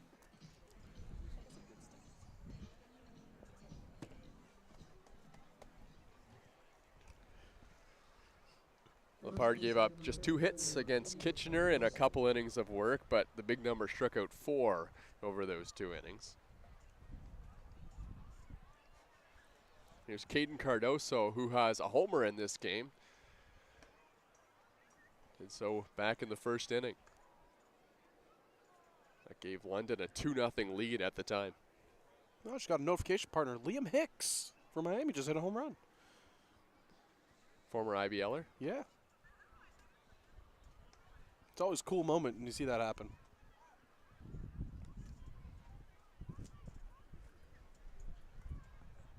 Lepard misses with the first 2 pitches to Caden Cardoso. So here's the 2-0, and that one's up and away, 3-0. And Taylor Lepard will take a couple extra beats here and reset against Cardoso.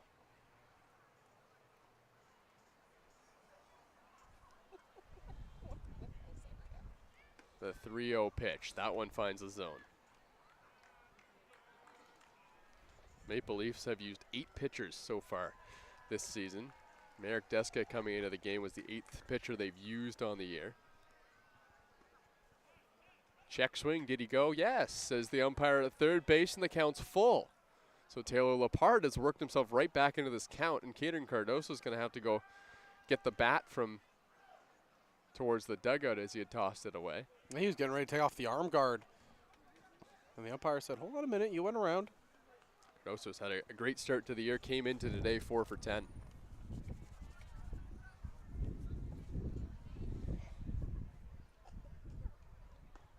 And that one, strike 3 called over the inner half. Great pitch there from Taylor Lepard as he gets the punch out. And the Maple Leafs are coming up here, bottom 4.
Back here at Dominico Field, 8-1 lead for the London Majors. Jose Arias back on the mound, and he faces Spencer Ross, the number 9 hitter, to lead things off. Ross swings at the first pitch and pops it up. Caden Cardoso running over into the bullpen, and it's well out of play. Although he went over there with conviction, I thought maybe he would have a play on it. I thought he was going to run through the fence at one point. Did you really? Yeah. Spencer Ross swinging at the first pitch. The Maple Leafs has done a really good job at getting deep into counts against Arias. And now it's 0-2. Ross in this at-bat being aggressive.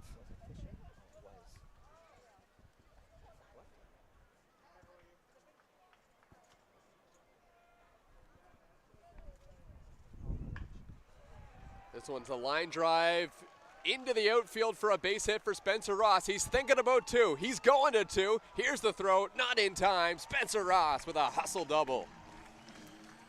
That's what I like to see. Beautiful to lead off the bottom half of the 4th, and Ross really just knew immediately off the bat that he was going to take extra bases there. It looked like the left fielder fumbled it a little bit, but Ross, that's a great way to lead it off, and you got a guy in Dos Santos who's seen the ball really well today.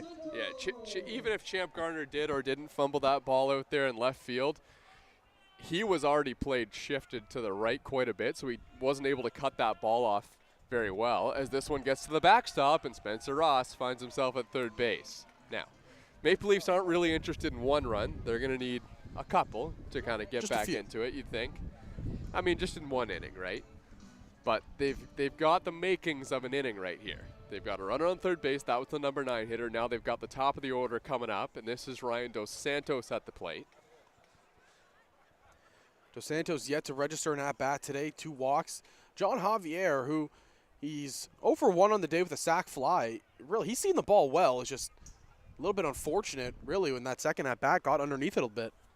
97 pitches into this outing for Arias.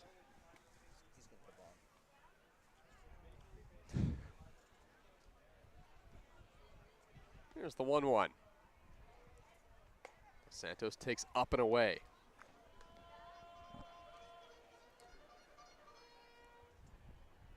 London Majors probably not too worried about that run at third base. The infield played back. This one's in the dirt. Spencer Ross will hold his ground at third base. Although Eduardo De Olio just kind of walking tantalizingly slow out to that ball to see if he could get a bite from Ross at third. But with the situation being what it was, don't think he's going to get that from Maple Leafs second baseman.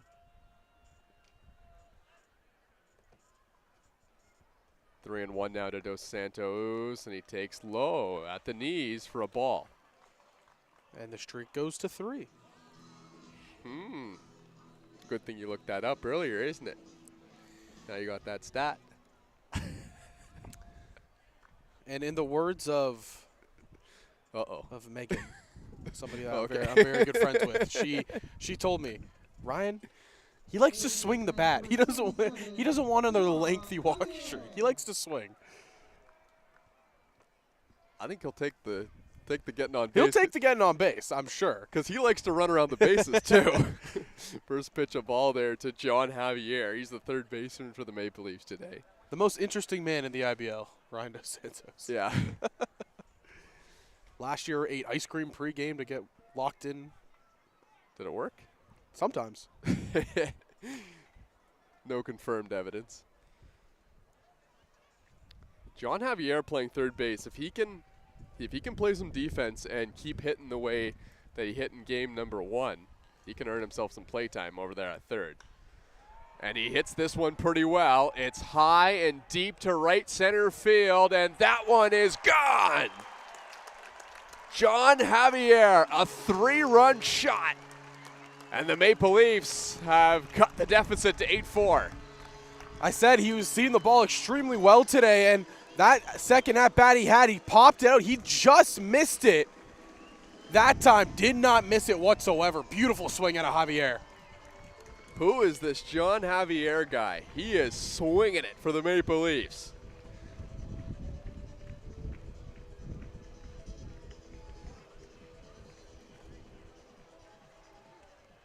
That was a shot out there to right center. Got it over the wall. Arias, that was pitch number 99. He was up around 100. And there's a meeting on the mound now. I think they're going to leave Arias in the game. Bases are cleared now. New pitcher. Oh, no, they are going with a new pitcher. We'll have that when we come back. Quick break, and we'll be back at Dominico Field.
Now back here at Dominico Field, and Jared Lund is coming into the game for London.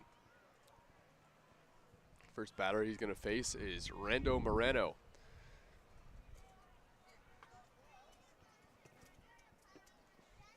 Arias 100 pitches in his outing. Gives up the home run to John Javier, and Maple Leafs are right back in it. It's 8-4. Yeah, cut the lead exactly in half here. Just need 4 now. For Jared Lund, this is his first outing of the season, but it's been on the majors for a couple of years now.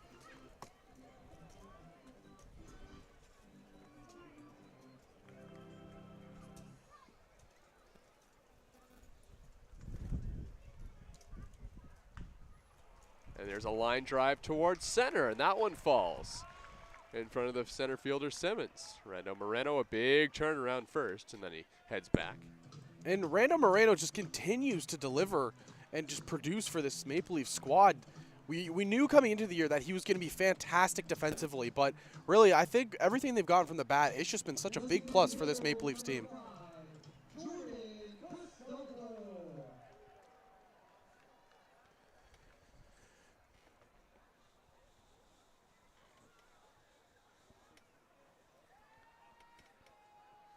Jared Lund played in 11 games last year for the London Majors, had an ERA of 6 even.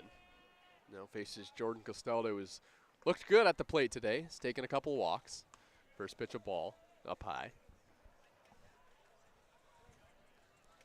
Lund pitched in just 15 innings last year, but before that 30 and 2/3 for the Majors. He's been with this team since 2021, the only team he's been with in the IBL.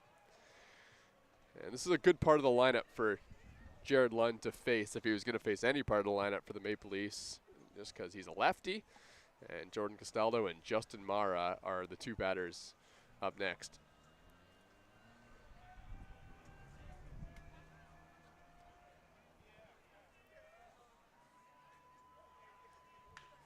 Line drive, and it skips off the glove of the second baseman. Rando Moreno is going to go all the way to third on a sharp hit, what will probably be a single for Jordan Castaldo. That was going to be a brutally tough play for Adrian Harrison at second base, and he just couldn't quite make it. Yeah, and a great read, really, base running from Rando Moreno. Immediately, he took off, saw the ball bounce away into no man's land, and he was head first going over to third. Castaldo just continuing to put up good at-bats today, and really impressed with his process at the plate. Yep, couple walks, wait for his pitch, and then smashes a ball on one hop to Harrison at second. Another lefty v lefty matchup. This time it's Justin Mara.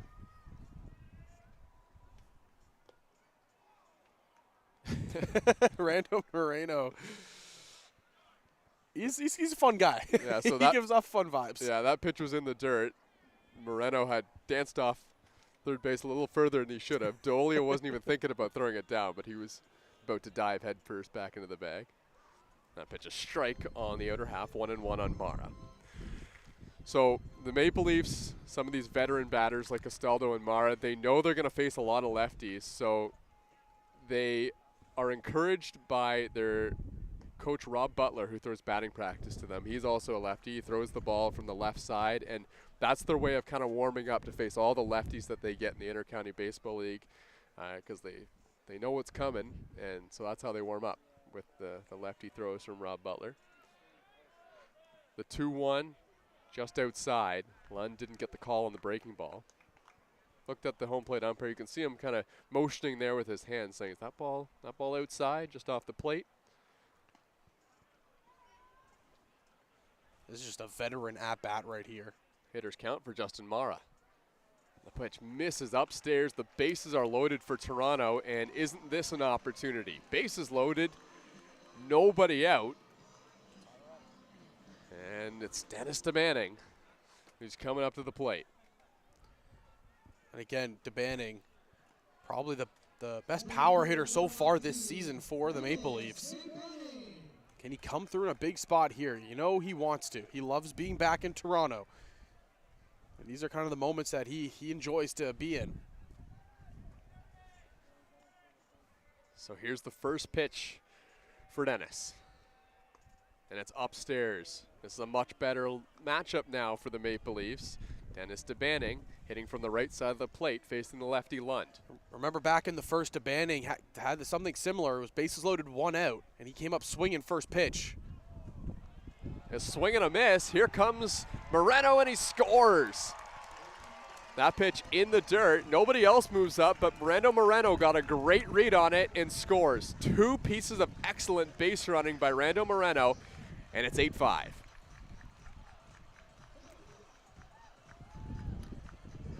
And DeBanning now, you saw he chased that low breaking ball. You got to take a breath here. You can't overswing, got to stay in your zone. Again, he has easy power to all parts of the field. Just let the ball come into your area and take it where it's given. DeBanning fouls it off down the first base side. Dennis DeBanning represents the tying run at the plate. Lots of runway to go yet in this ball game. Just the bottom of the 4th. Marcus Connect on deck. He had a sharp hit single in his last at-bat.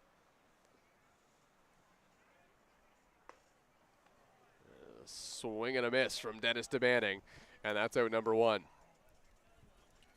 Just got him with that high fastball. Had him going around. That's a big strikeout there for Lund. He doesn't get the batters that he was supposed to get with Justin Mara and Jordan Castaldo. Then he's got a tough matchup against Dennis DeBanning, gets him swinging, and this is another tough matchup. Marcus Connect facing the lefty.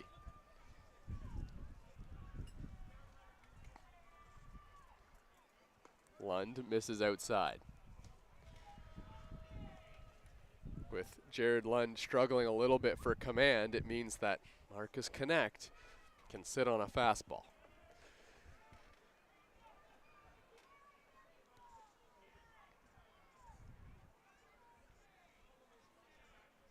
Here's the 1-0, way outside, ball 2. And I wonder here if the conversation to Lund was, you know, you have Jeffrey Mahiad on deck who hasn't had a lot of IBL experience. You know, maybe pitch around Marcus Connect. If he chases, great, but if he doesn't, you go right after Mahiad. 2-0 now. Outside, ball 3. Now, Marcus might be taking all the way here, but this is the kind of at-bat that has Marcus Connect breakout game feeling to it. The 3-0, Connect clearly taking all the way, and it's a strike. Marcus Connect last year hit a home run in Kitchener. That was an absolute missile over the left field wall. He has tons of power still in that bat. The 3-1 pitch from Lund. And this one is popped up on the infield. DeOlio going back towards the screen, and he makes the catch in front of the Maple Leafs dugout. That is a huge pitch there from Jared Lund. He knew Marcus Connect was sitting on the fastball, and he put one right in on his hands with a breaking ball, and he gets a huge pop-out for Marcus Connect. I don't think there were a lot of people that saw that at-bat going that way, but that was a perfect pitch. Lund's coming in, and he's making the most of it. So here's Jeffrey Mejia. He's hitting in the spot of Mike Giacchetto, getting his second at-bat. Giacchetto injured earlier in the game, running down the first baseline. So Mejia came in as a defensive replacement, and he takes a big swing at that first pitch and misses. And early on, it's been a lot of these pitchers attacking Mejia with the off-speed, and he's just been chasing. We saw him drop to a knee in his last at-bat. He did this similar thing in his first IBL at-bat as well. The 0-1. Mejia takes a strike on the outer half. Wasn't the pitch he wanted. It was a perfect one for Jared Lund. Can Jared Lund get the Majors out of this mess here in the bottom of the fourth?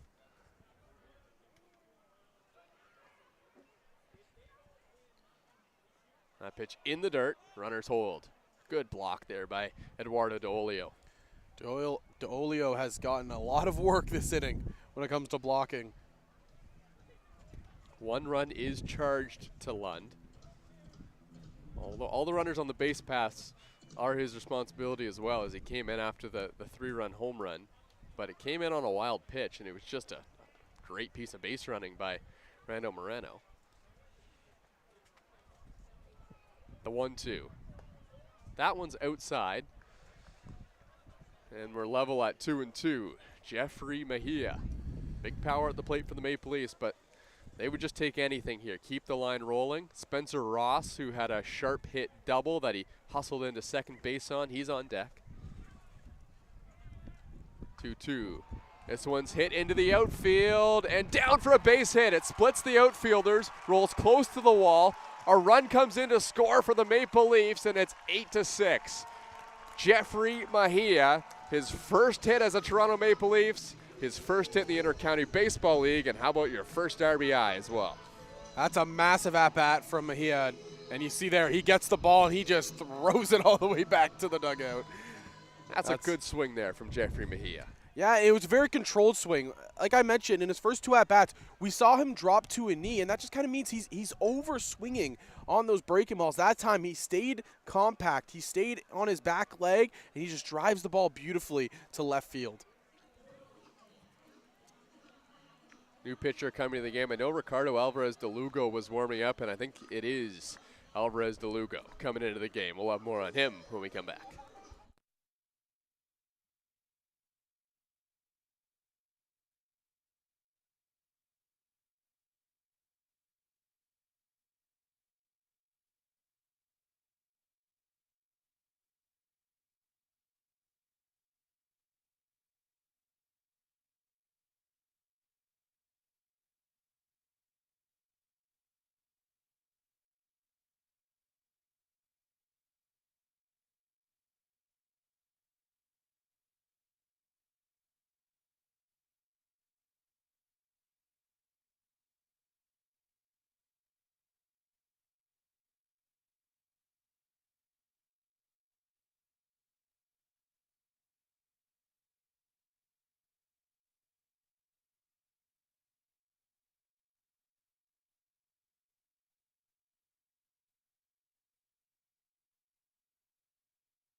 Couple runners in scoring position for the Toronto Maple Leafs.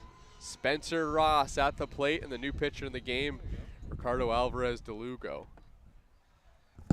Ross, the number 9 hitter, had a double in his last at-bat. Earlier this inning. Yeah, right. Maple Leafs have batted batted around. around. I've run out of space on my paper here. I feel like I should just go down here. Well, he's got that brand new scorebook, too. Yeah, I have exactly 9. See, Gus is understanding my predicament right now. This one's fouled back by Spencer Ross.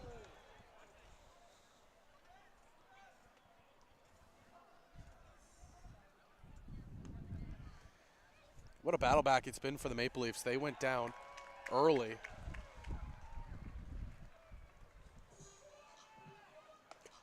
The 1-1 in there for a strike.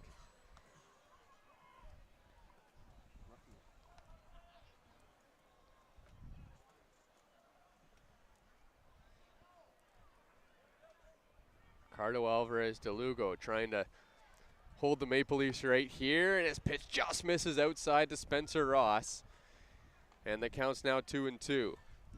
You have the tying run in scoring position here. Spencer Ross, he had a fantastic at-bat earlier this inning. Just got to continue this trend of just really good at-bats. Stay poised. 2-2 pitch. Ross hits this one down the line. Fair ball. This one's going to roll all the way to the wall and tie the ball game for the Maple Leafs. Spencer Ross slides into second base, and he's got himself a 2 RBI double. I mean, I said it for Ross. You had a great at-bat early in the inning. You stay in your zone. You stay compact. It's such a fast swing. Pulls it beautifully down the left field line.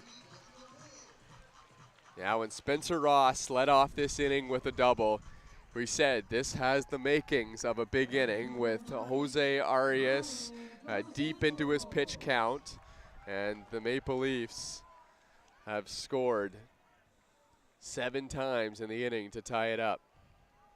So Ricardo Alvarez de Lugo, that's his first batter he faced, and the first batter he's facing with his new team, the London Majors. The Toronto, Ontario native played for the Brantford Red Sox last season. Back to the top of the order again, and it's Ryan Dos Santos getting his second at-bat of the inning. He's still yet to register an at-bat in the game. 0 for 0 with 3 walks. Here's the 1-1. That one's just outside as well.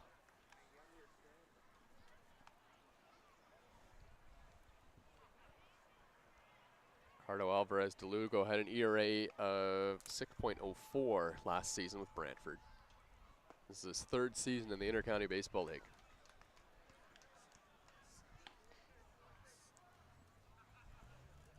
Two outs in the inning. London Majors could get out of this right here, but not before the damage done by the Maple Leafs. Pitch inside, ball 4. Ryan Dos Santos heads down to first base. He's got himself 4 walks in a row. Now, he might not be happy that he's not hitting the ball right now, but that on-base percentage looks great. Yeah. Looks phenomenal. Maple Leafs have 8 runs on 7 hits. The London Majors, 8 runs on 9 hits. John Javier, who homered in his last at-bat.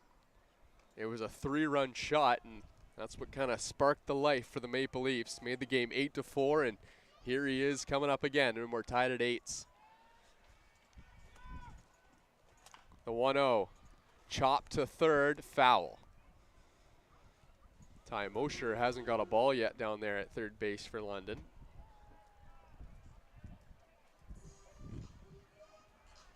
Seven-run inning for the Maple Leafs.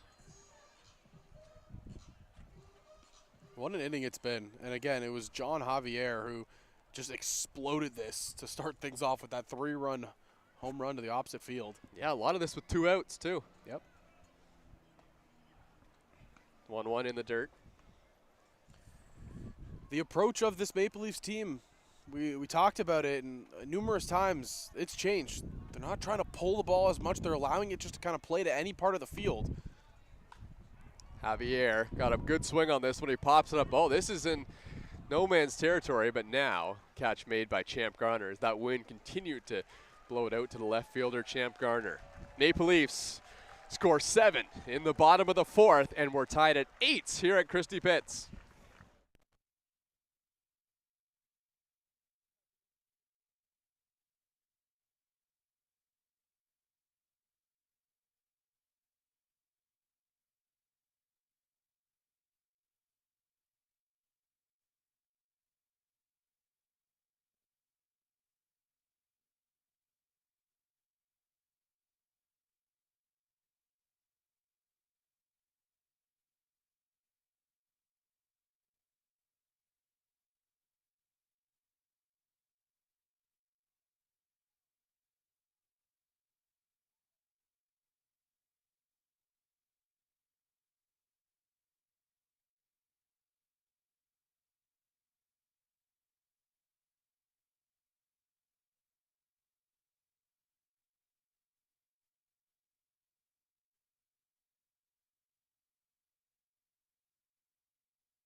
Oh, what a bottom of the 4th inning that was for the Maple Leafs. 7 runs, and the complexion of this game has changed a little bit. We're tied 8-8 now. And Taylor Lepard, who came in half an hour ago to finish off the inning, is back on the mound for the Maple Leafs in his 2nd inning of relief. You know what they say, time flies when you're having fun with friends. Yeah. Yeah, time doesn't seem to fly a lot in the Intercounty Baseball League. But we are having a lot of fun up here in the broadcast booth. It's a beautiful day for some baseball at Christie Pitts. Eduardo DeOlio is at the plate.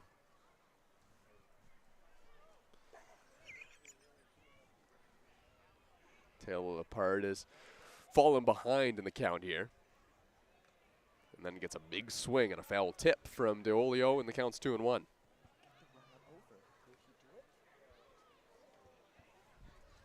Eight in the top of the 5th. Still a long way to go here in this one. It was London that came out of the gate swinging 4 home runs in those first 2 innings. But the Leafs, they have scratched and clawed their way back. DeOlio swung at a high fastball there and was frustrated with himself, so the count's now 2-2.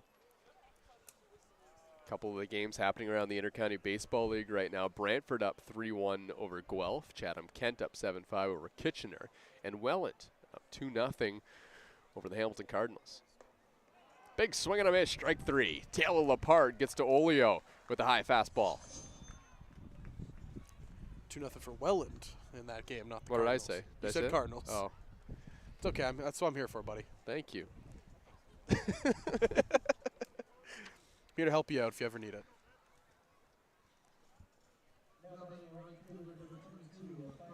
So one away, Byron Reichstein comes to the plate. He was a part of that home run barrage in the first inning where the Majors, they just went back to back to back.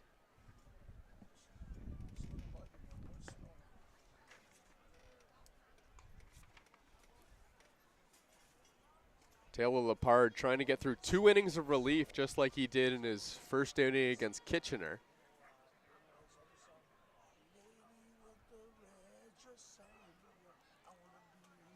Two 2-0 now. And Byron Reichstein gets into another one. High and deep to right field, and it's gone onto the Little League diamond. And the London Majors have taken the lead right back. Yeah, and wow, another great swing by Reichstein. Just pure power coming off that swing. Just, like you said, almost onto the Little League diamond right there. London Majors, after giving up 7 runs to tie the game in the bottom of the 4th, have taken the lead once again. 9-8. It's never an easy game against the London Majors of Fields for the Maple Leafs. They're always going to be fighting. To do off a tough pitcher like Taylor Lepard as well.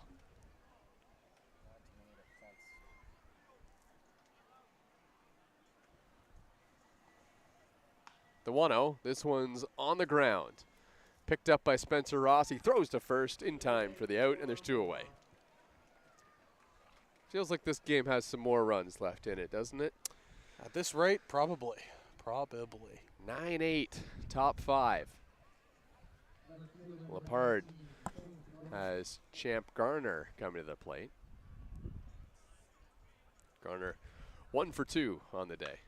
And he hits this one in the air. Deep to left and gone. Champ Garner clears the left field wall, and London's up by 2. This is the second hard hit that Gardner has had. He doubled and scored back in the 3rd inning.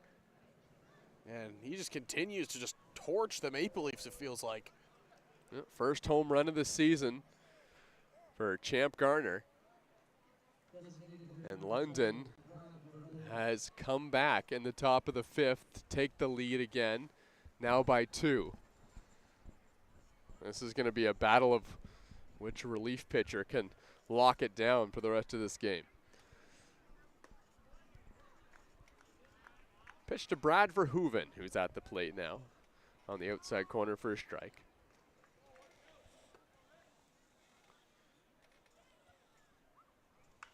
Verhoeven hits one on the ground, diving stop, and it kicks off the glove of John Javier, and that'll be an infield single for Verhoeven. London Majors, 6 home runs today. 3 in that first, 1 in that second inning, and then 2 here today in this 5th.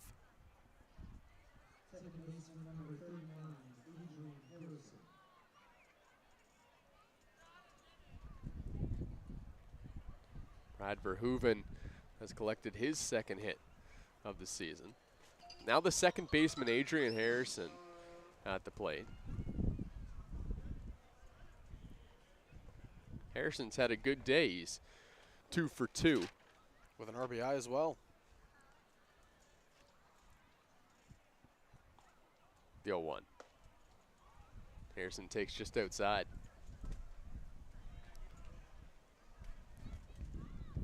$18 runs between the 2 teams so far. And we're almost halfway through. Weak ground ball to short.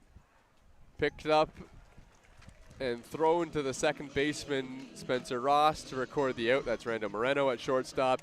And that'll do it. 2 more runs for the London Majors. Both home runs, Byron Reichstein and then Champ Garner. And it's 10-8 London.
First pitch of the bottom of the 5th inning, a sharp hit ball by Rando Moreno, but it was just foul down the line. Ricardo Alvarez de Lugo back on the mound as Moreno fouls one straight back.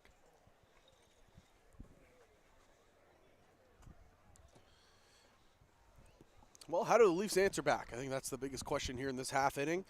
You saw what they did last inning. This is popped up on the infield, and Alvarez de Lugo makes the catch. He was calling everybody off. You can hear him up here. He was the only one that was really going to have a play on that. That wasn't hit very high, and it was right to him. And I think that's the right play. That's a good time for the pitcher to take over. We call those PFPs, pitcher fielding plays. And he executed it to perfection. Yeah, you don't really practice those, though. Yeah, you do. Not the pop-ups, the ground balls you do. Yeah.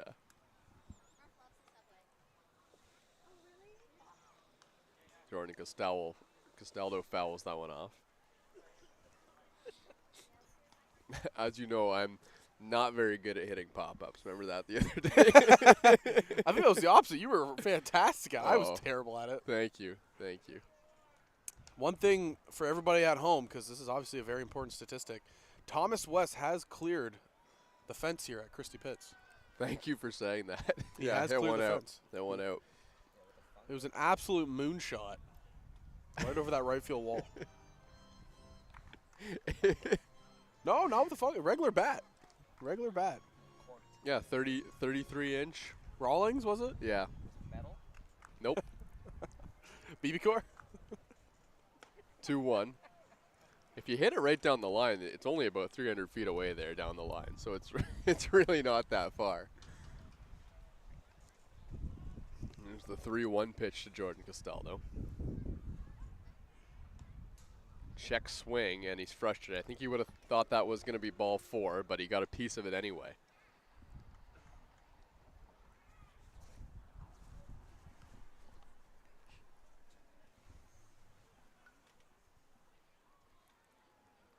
Three and 2 the count.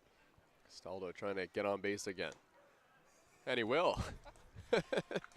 He can't stop walking. The 3rd walk for Jordan Castaldo. He's also got a single. And he continues to just win battles at the plate for the Maple Leafs. Death, taxes, and Jordan Castaldo finding a way on base. I mean, 3 guarantees in life, really, it feels like. So Jordan Castaldo is 1 for 1 on the day, and here comes Justin Mara. He's also walked a couple times.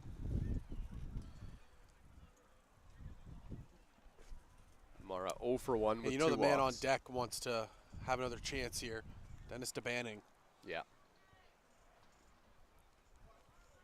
The 1 out of Justin Mara is in there for a strike.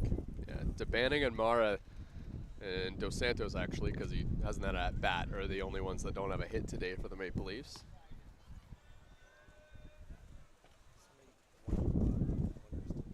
Here's the 1-1 to Mara. And it misses low. Ricardo Alvarez de Lugo in his first appearance here with London, playing in his 3rd year in the Intercounty Baseball League. First 2 with Brantford, playing for the Red Sox. The 1-2 fouled off.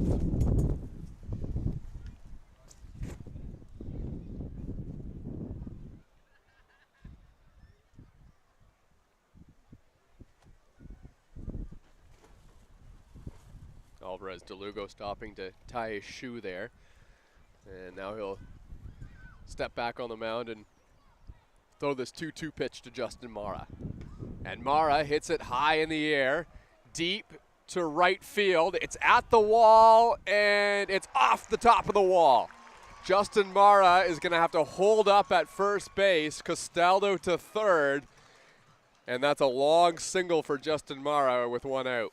But again, partner, we felt the gust of wind at the top of the hill come through, and that was perfectly timed, really, if you think about it, off the bat of Justin Mara, because the wind, it was pushing the ball towards right field. If there is no wind there, that's probably just caught right in front of that wall, but it hits high off of it, and like you said, it's a long single.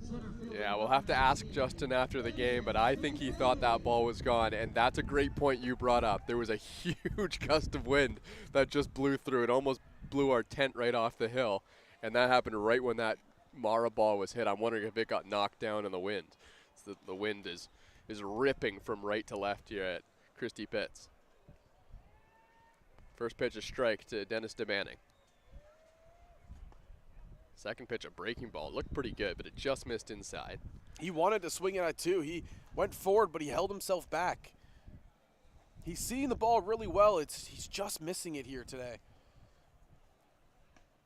The 1-1 pitch. And the former Humber Hawk, Dennis DeManning, takes low. This is a healthy dose of breaking balls. 3 straight here in this at-bat. Would not be surprised if he's just waiting for that fastball.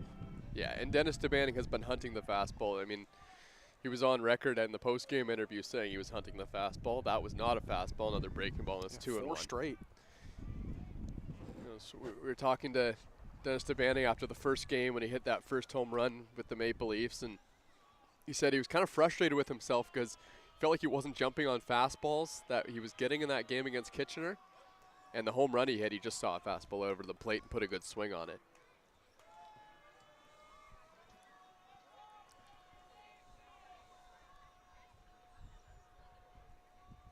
Three and two now on Dennis DeManning. Big pitch for Alvarez de Lugo. It's a breaking ball, and it's inside, and it hit him. It clips Dennis DeManning on the way through. Would have been ball 4 anyway. That was a slow breaking ball from Alvarez de Lugo, and the bases are loaded for Marcus Connect.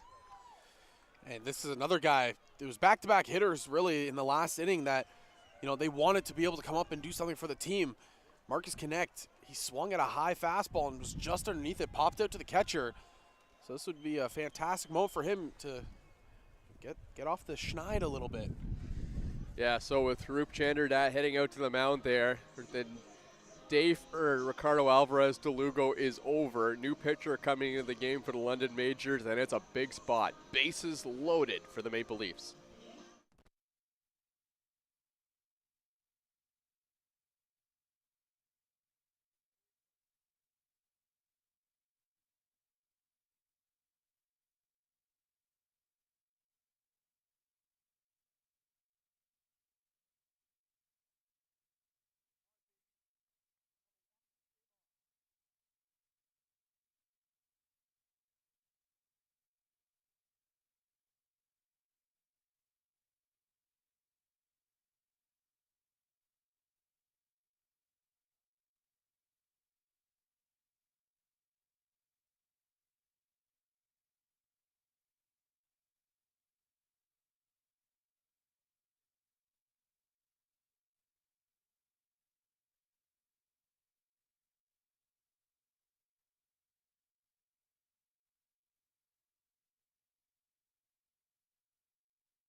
Back here at Dominico Field, bases loaded for the Maple Leafs, and this will be the first appearance of the season for the London Majors' new arm, Colby Ring. He played for the Hamilton Cardinals last season, had an ERA of 9.90 over 8 games, 5 of those starts, 20 innings pitched. And he'll face Marcus Connect to start things off. What a time to come in. Big moment here at bottom of the 5th. London needs him. They've got a 2-run lead, bottom 5. First pitch low to Marcus Connect. Looked like an over-the-top 12-6 curveball there. It just kind of sank in under the zone.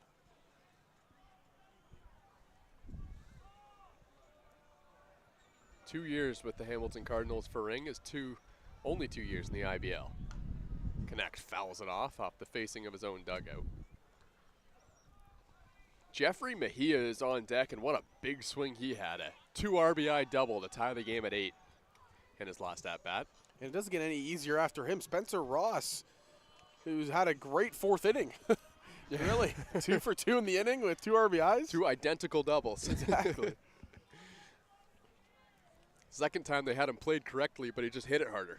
The 1-1 to Marcus Connect. Line drive center field on a hop. That's going to score 1 run, and that's all. The Maple Leafs go station to station, and it's 10-9. Marcus Connect is starting to look locked in at the plate for the Maple Leafs. And their swings look confident. Connect's swing right there, he didn't try to do too much with it. It seemed his last at-bat, he might have overswung a little bit, and that's why he got underneath that fastball. But this time, swings through it just very easily, and it's a line drive right into the outfield. So a little bit of a delay here. Francisco Mejia went to, you got a bee in your microphone or something? I don't think so. Oh, okay. Francisco Mejia, sorry. I heard Scared a buzzing. me It was like Scared me there. Jeffrey Mejia. Jeffrey Mejia.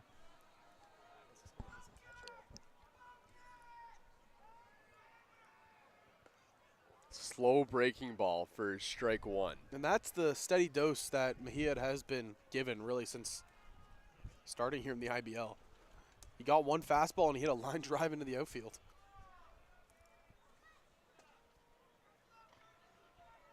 One and 0, Mejia, big swing, but it was on a very slow breaking ball once again from Colby Ring.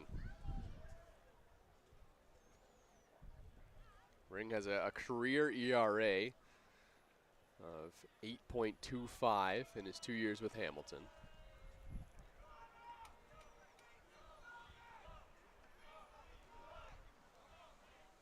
The 0-2, Mejia just gets a piece of it again.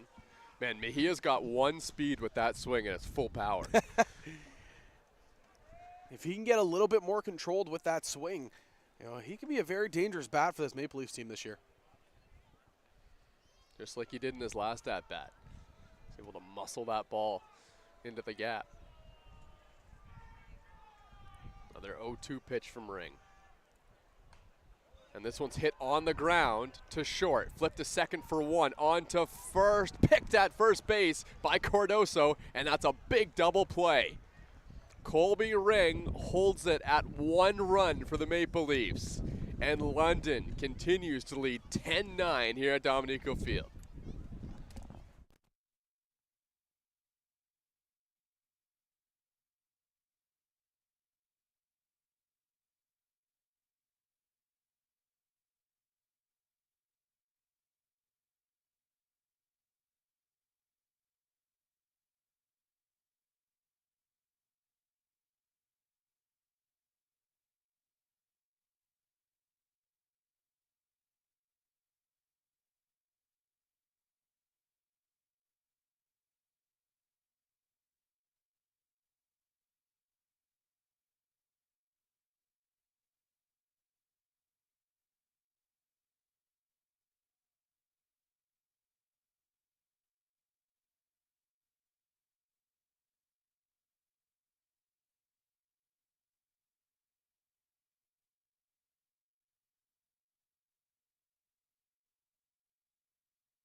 New pitcher into the game, the 5-time IBL champion, Chris Nagorski on the mound, and this will be his first appearance of the season.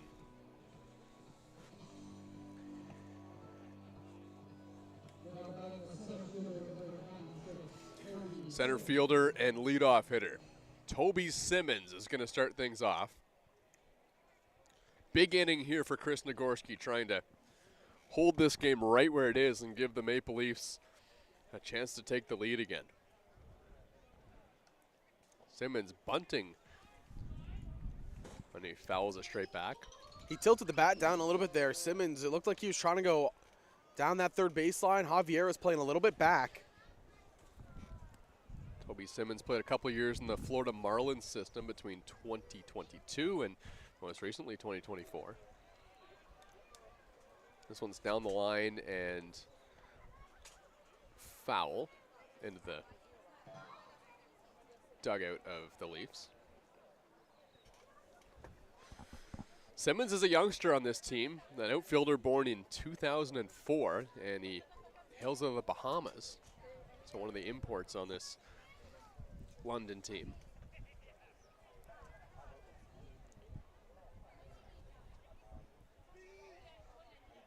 The 0-2, that one's outside.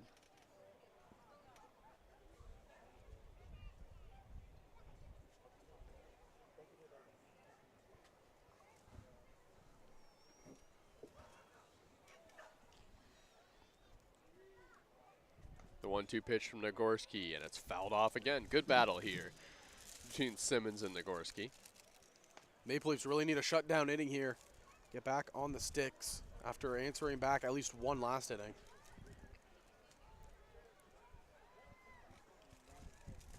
Swing and a miss, strike 3. What a pitch there from Nagorski in the upper half of the strike zone. And that's strike number 3. She's so nice.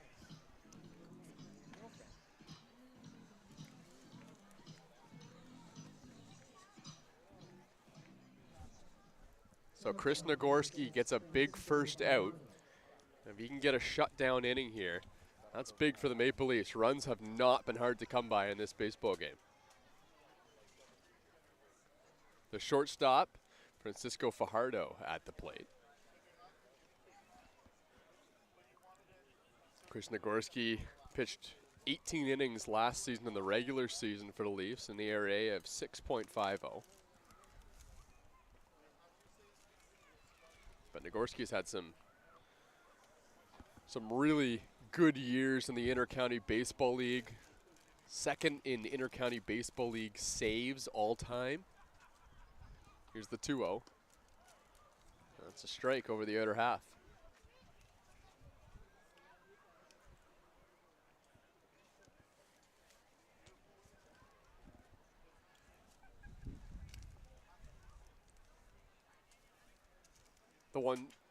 The pitch to Fajardo, that one's bunted towards third. Long throw to first by John Javier, and it's not in time. And it looks like Mejia over there at first got a little tangled up with his feet. Possibly if he has that right foot on the bag instead of the left, he's able to stretch off of it a little bit more.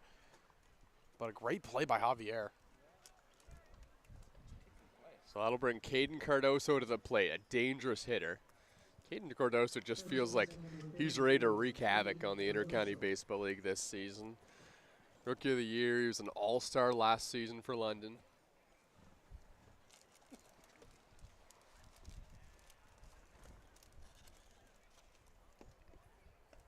And he takes just outside, ball 1 from Nagorski.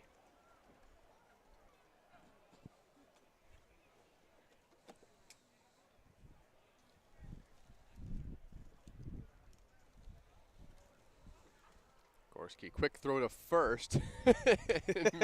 Mejia deking like the ball went down the line. Not a bad play. Fooled me, I'll believe anything. Oh, nice. I don't have a great view looking through the fence from up here. I was like, oh, that's probably gone. I'm squinting looking over there. Runner does go this time. Mara throw down to second. On the money again, and he got him. Don't run on Justin Mara. Out number 2. Do you think he's feeling better after dealing with the injury earlier in the season. Yeah, I think he's feeling pretty good. He's just so good at throwing the ball down from his knees. 2 bullets. Right on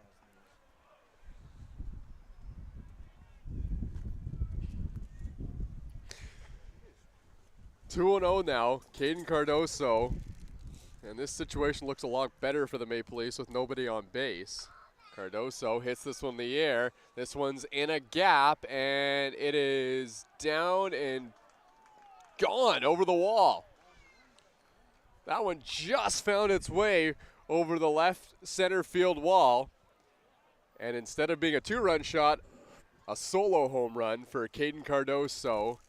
And he is really hitting the ball well today. And how big is that throw out at second base now? I mean, Cardoso, he just barely got enough of that one. The wind, again, it's been a factor all day long with balls flying over the left field side. All day long, they've just been sailing over that wall.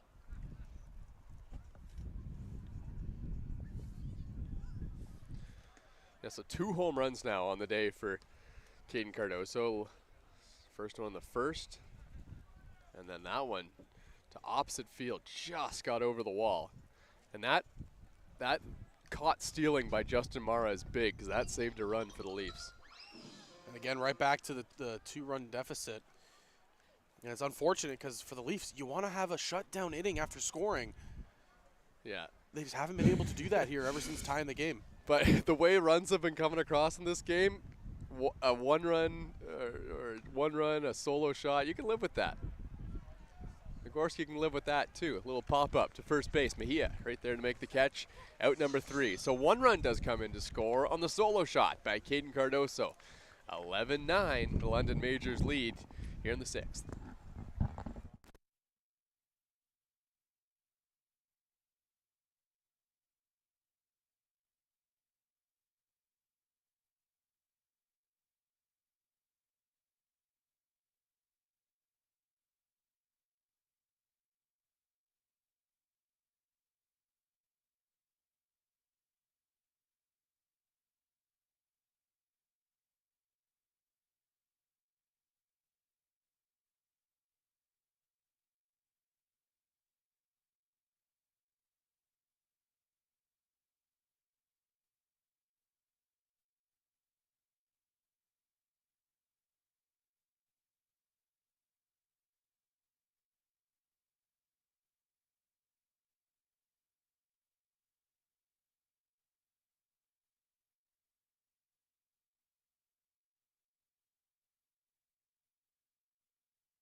Barn burner game we have here at Dominico Field. Maple Leafs, London Majors, and it's London who scored 11. Maple Leafs 9.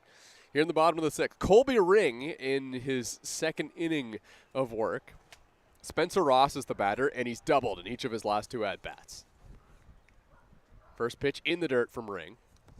Ring has featured the fastball and a very slow 12-6 curveball. A lot of velocity difference between the 2 pitches.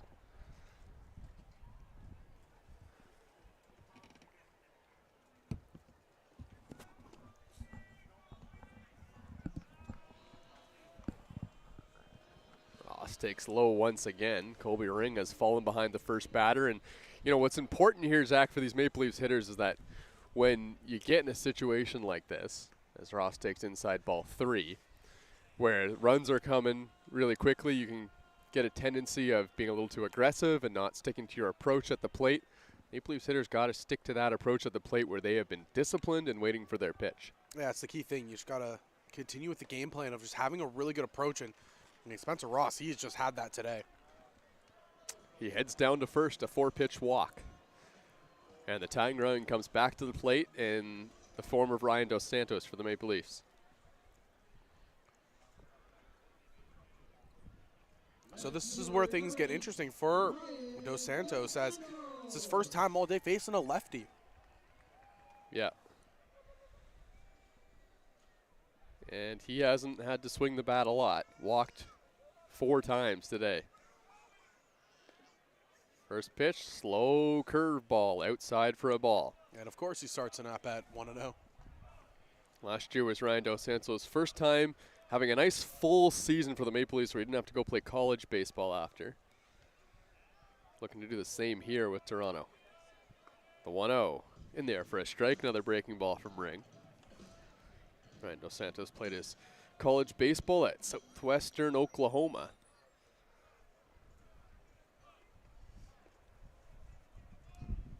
Ring a quick snap throw over there to first base to check on Spencer Ross.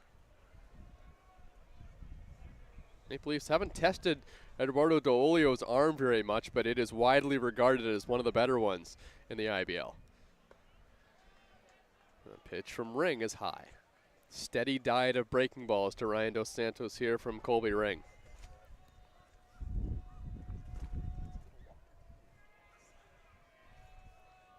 Looks like Ring's going back to the fastball. And it misses outside. It's just such a simple approach he has. He doesn't expand his zone. He makes the pitchers come to him. And right now, just nobody wants to challenge him anywhere near the zone, it feels like. 3-1 on Dos Santos. Swing and a miss. He got a pitch he liked and just missed it.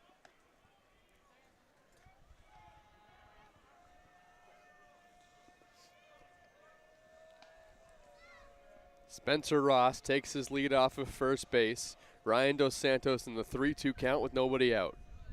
And he swings and misses, strike 3. Colby Ring gets a big strikeout here in the bottom of the 6th. Looks like a fastball in the outer half, and you know it's tough when you haven't had to really swing the bat all day.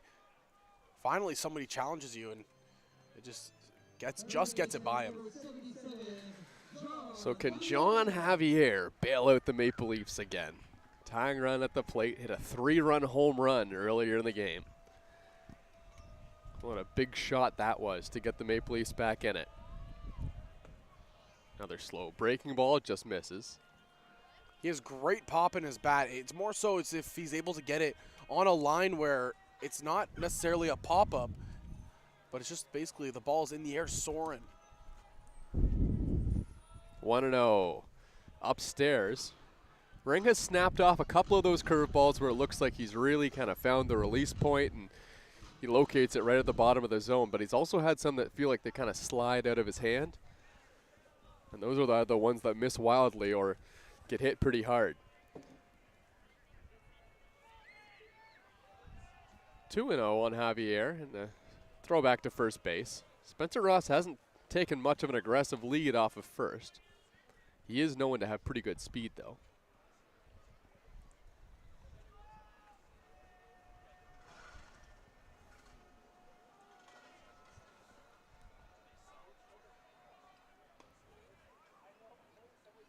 Pitch finds the inside corner on Javier.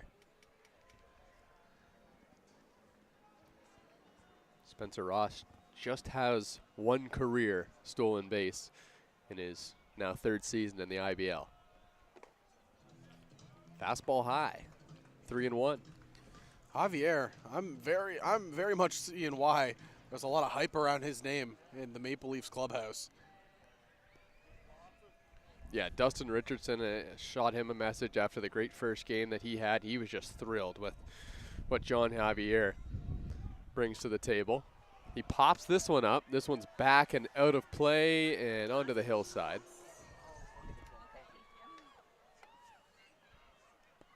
Another good crowd at Dominico Field. Maybe not quite as many as opening day. It was packed. The most fans I've ever seen here at Christie Pitts, but another good turnout on this Sunday afternoon. Sean Javier battling here against Colby Ring. 3-2. And this ball is smashed deep to left field, and it bounces off the bottom of the wall.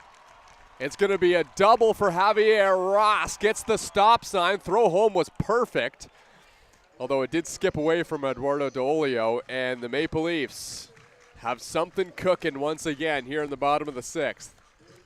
Rob Butler, he was giving Ross the wave, and it was a very late stop sign, but it's heads up for Ross for picking that one up late, because like you said, that was a bullet right to home plate. Yeah, Francisco Fajardo cut that ball off, and I think Spencer Ross would have been out had Eduardo D'Olio caught the ball, but seeing he wasn't going around third base might have changed the way he attacked that baseball. Shortstop, Rendo Moreno, and this one's popped up on the infield. This could be a big out for the London Majors. Into the glove of Fajardo. Out number 2. Oh, well, Jordan Castaldo has walked a lot. He has a hit and 3 walks in this game, but you know what, Zach? The Maple Leafs need him to swing the bat here and get a hit.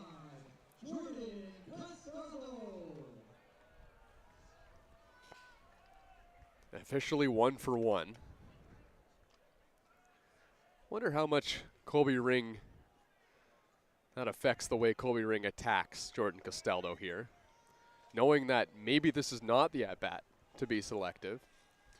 Jordan Castaldo has great contact ability. First pitch, curveball for a strike. Colby Ring, he does a really good job coming over the top, and if you're able to mix up a fastball with a 12-6 like that, it is so deceptive to see it out of the hand. Sidewinding lefty Adam Mara warming up in the bullpen for the Maple Leafs. The 0-1. Another slow curveball in for a strike. Strike 2.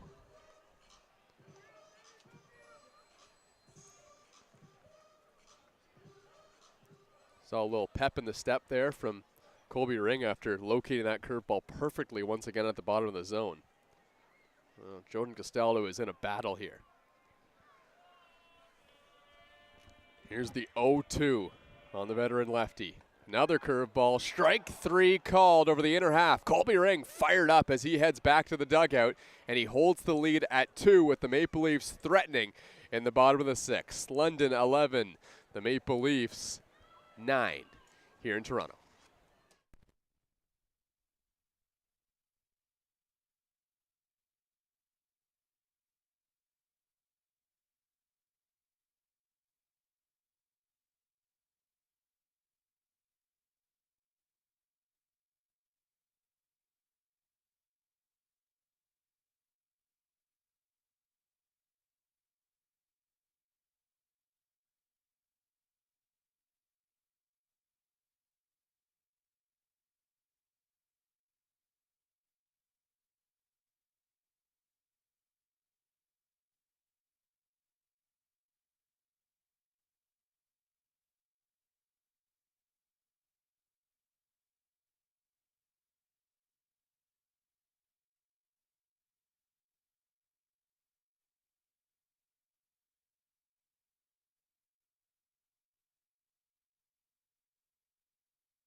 Another pitcher into the game for the Maple Leafs, and it's the lefty, Adam Mara. And this is a great battle that we've seen over the last 3 years in the Intercounty Baseball League. Adam Mara versus Byron Reichstein. But a lot of times he comes in, and Byron Reichstein, a soft hit ball to center, and that one's down for a base hit. So Byron Reichstein wins the battle this time, and he's aboard with a leadoff single.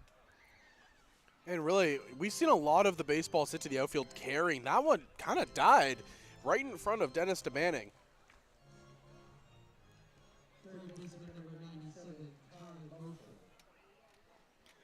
So Adam Mara is not a flamethrower out there for the Maple Leafs, but he locates his pitches and he plays chess out there. That was some chess. Up and in with a high fastball. Adam Mara saw the bunt was coming around, so he tried to force Ty Mosher into a tough swing and ends up fouling it off. So that's strike one.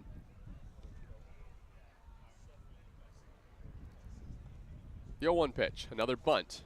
Right back towards Adam Mara, and he's going to take the easy out at first. Oh, Mejia couldn't find the bag. And now no one's covering third base, so Byron Reichstein finds his way to third. Bit of a messy start to the Maple Leafs in the top of the seventh. And this is going to be a tough one for Adam Mara to get out of. Yeah, it looked like everybody kind of shifted over and forgot about third base. And it's a heads-up play by Reichstein just to take off. You can see nobody's there. Get that extra 90 feet. Champ Garner drilled a home run in his last at-bat. So Adam Mara faces two lefties. Has a soft hit single by Byron Reichstein, and then an error on the infield. First pitch to Garner is down and in.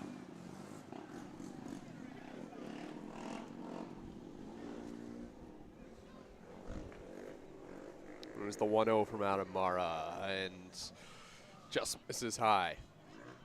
Adam Mara was fantastic last season for the Maple Leafs. Had a 3-1 record, an ERA of 3.48 in 17 games. They needed him a lot last year. That pitch is low and away, and now it's 3-0. He came in some big moments as well last year, and he held his own, granted. Yeah, he was really good last season.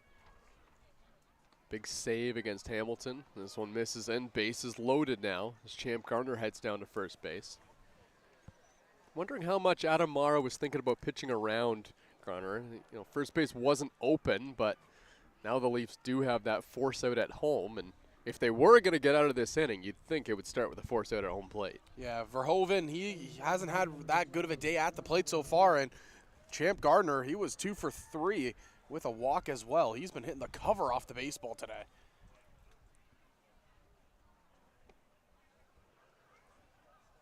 Bottom of the order here for London. Pitch to Verhoeven in there for a strike. Brad Verhoeven had 77 at-bats for London last season, hit .247. The 0-1 misses low, 1-1. This is the batter that Adam Mara needs to get out right here to get out of the inning. The lefty, Verhoeven, and that one's over his head. It goes over the head of Brad Verhoeven. That ball slipped out of the hand of Adam Mara. And the count's now 1-1. Adam Mara pitching to his brother Justin, the back catcher behind the plate. The 2-1. Swinging a ground ball right back to Adam. He throws home to Justin. On to first. Double play. A big 2 outs and a great play by the pitcher Adam Mara. That ball was smoked right back to him. Took his time. Made the play back to Justin. On to first base for the double play. And the Maple Leafs have a chance to get out of this. Yeah, that was beautifully done. And right here, Rob Butler's going to come out. They have, I believe, the pitcher Newton warming up in the pen. He was getting ready quick, but that's exactly what you want to see out of Adam Mara. Doesn't crack under the couple mental mistakes that happened here in the inning. He gets out of it right there. You almost wonder, was Adam Mara pitching around the right-handed batter Garner to get the lefty and see if that exact situation would happen. I mean, it certainly seemed like it. There was nothing close, and Mara has great command. So, job done. Had to fight through some adversity. 2 runners on base are his responsibility. But Jeremy Newton comes into the game and with one batter could get out of this for the Maple Leafs.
Well, Zach, how about the task here for Jeremy Newton? Bases loaded, nobody out. Ground ball double play back to the pitcher. And now Newton needs to get this batter Harrison here, the righty. This is a big, big moment here. First pitch high. Not only do you want to get Harrison here, you want to strand Toby Simmons on deck. He has been red hot to start the season. You do not want to give him a chance with the bases loaded. Yeah.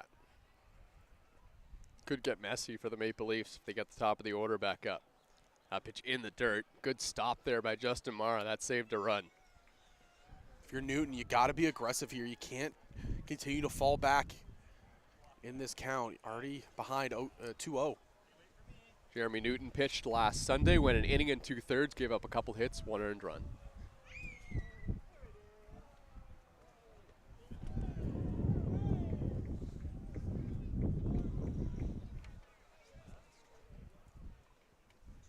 Now behind Harrison, 2-0.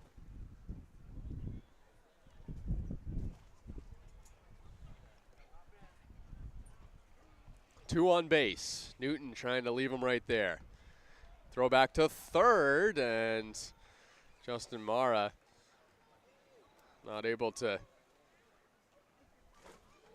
catch Mosher sleeping, and that's ball 4. So bases are loaded once again, and this is the situation, Zach, that you pointed out the Maple Leafs want to avoid, and it's the switch-hitting Simmons coming up to the plate.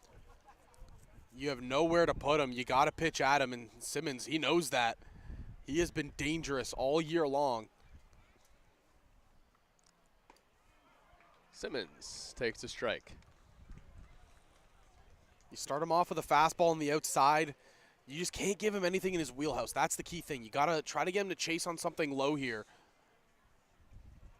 Simmons hitting .583 on the young season. And this one just misses. They went right back to the well there. Outside fastball. They just don't get the call this time. It's not a bad option, but now, again, you're evened up 1-1. Toby Simmons, 2 for 4 on the day. Or 1 for 4, I should say, on the day, but a couple of RBIs. And his first IBL home run earlier on. So they've come at Simmons with 3 straight fastballs, 2 outer half, 1 high and in. Head in the count here. Question is, do you go something hard here, or do you go something soft, low and away? Here's the 1-2. Go back high fastball. Interesting. This kind of feels like the at-bat of the game here, right? Game hinging, 2 outs, Top of the 7th, bases loaded for London. How many times can the Maple Leafs come back? They still need to do it down by 2, but a couple runs here and might make things difficult. That one's inside. And if there was a pitch that this game hinged on, it's this one right here. It's this pitch right here. 3-2. Newton versus the red-hot Toby Simmons. What a start he's had to his Intercounty Baseball League career.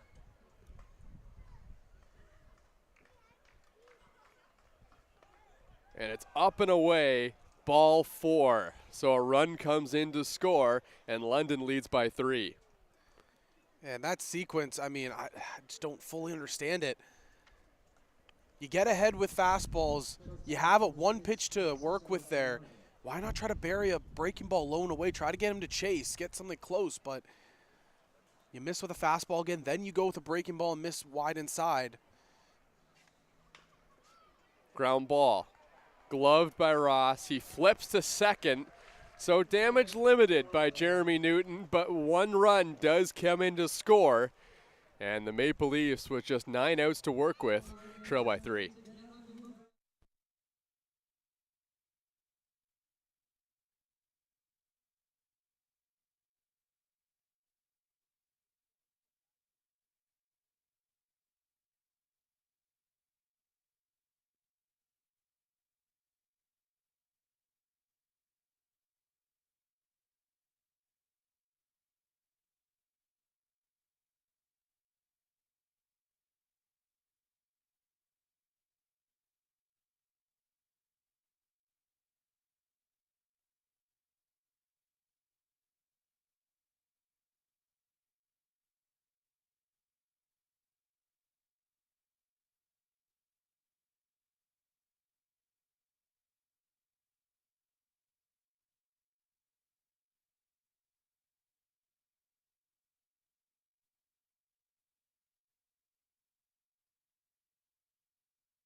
Justin Morrow will lead things off for the Maple Leafs, facing Colby Ring. And Zach, how about the inning and 2/3 of work that we've seen from Colby Ring and that strikeout against Jordan Castaldo? Yeah, it's been dominant. And when you look at what he's been able to do, he's just mixing his curveball in really well with his fastball. Coming out of the hand, you don't know what to expect. You're trying to sit on the curveball, and then it's a fastball coming at you. And it's mixing up the hitters completely. You see right there. Ring started Morrow off here with the fastball. And he goes to the off speed and just has him off balance.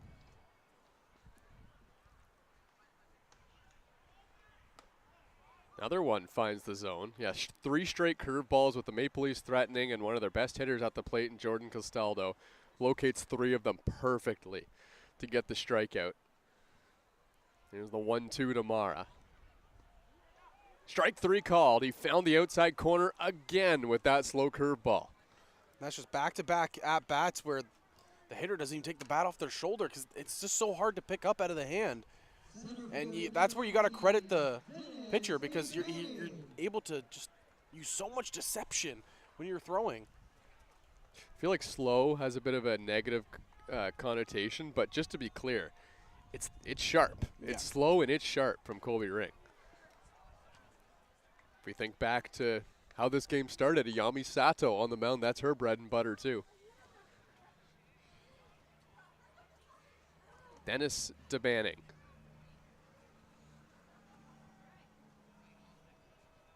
And the 0-1. Finds the zone for a strike. Dennis DeBanning likes the fastball too, and I don't think Colby Ring's going to give it to him if he feels that curveball. Even though it's a lefty v righty. Well, he did. Dennis DeBanning just missed it. I think that one kind of hit Diolio right off the arm.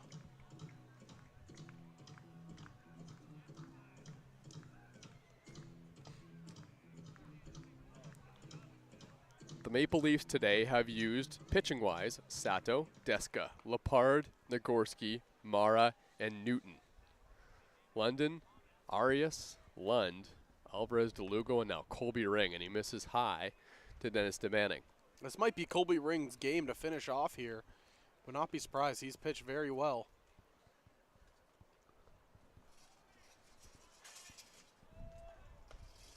Now their curveball misses high to DeBanning. Looks like the next pitcher the Maple Leafs will use is Sebastian Rodriguez. He's warming up in the pen. Here's the 2-2 to DeBanning. And this one's hit on the ground sharply, but gloved by Fajardo. Hard throw to first base, right on the money. Out number 2.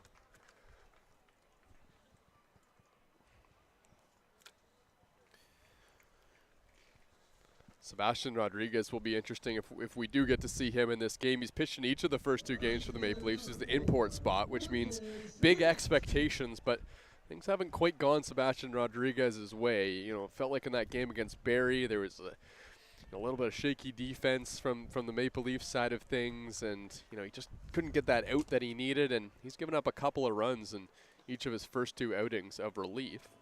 Against Kitchener, he went 1 inning, gave up a couple runs. Against Barrie, an inning and 2/3, and gave up 2. I think you put it there perfectly. It just seems like it hasn't gone his way. He's gotten a little bit unlucky in his appearances. The arm, the stuff, it's there. We can see it. He has great movement on that breaking ball, and then the fastball, it has some movement to it. Sometimes it does take, especially some of the guys that haven't played in the Intercounty Baseball League, it takes them a little while to get going.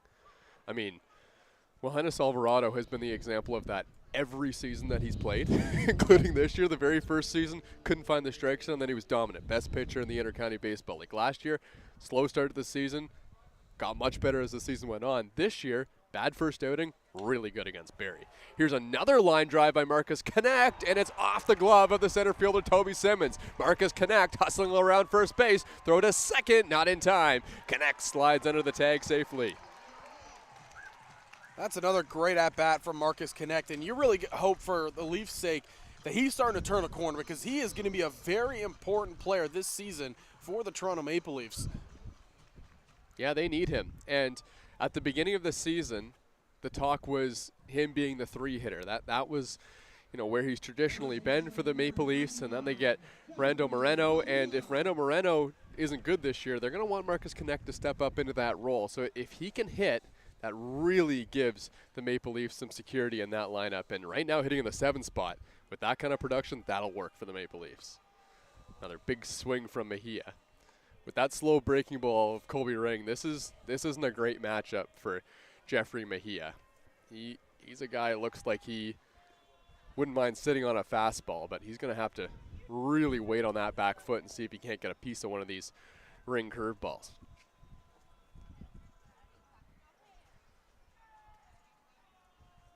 0-1 in time called.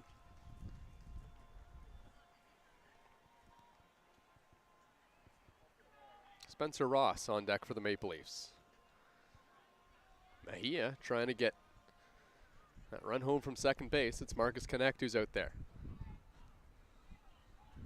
The 0-1 chopped foul at home plate. Mejia, he likes the way that Ring breaking ball looks, but he's just a bit out in front. He has to keep on his back leg. Just wait for it a couple more seconds, and then you explode through the ball. And as soon as you start doing that, Ring will cross you up with a fastball. Exactly.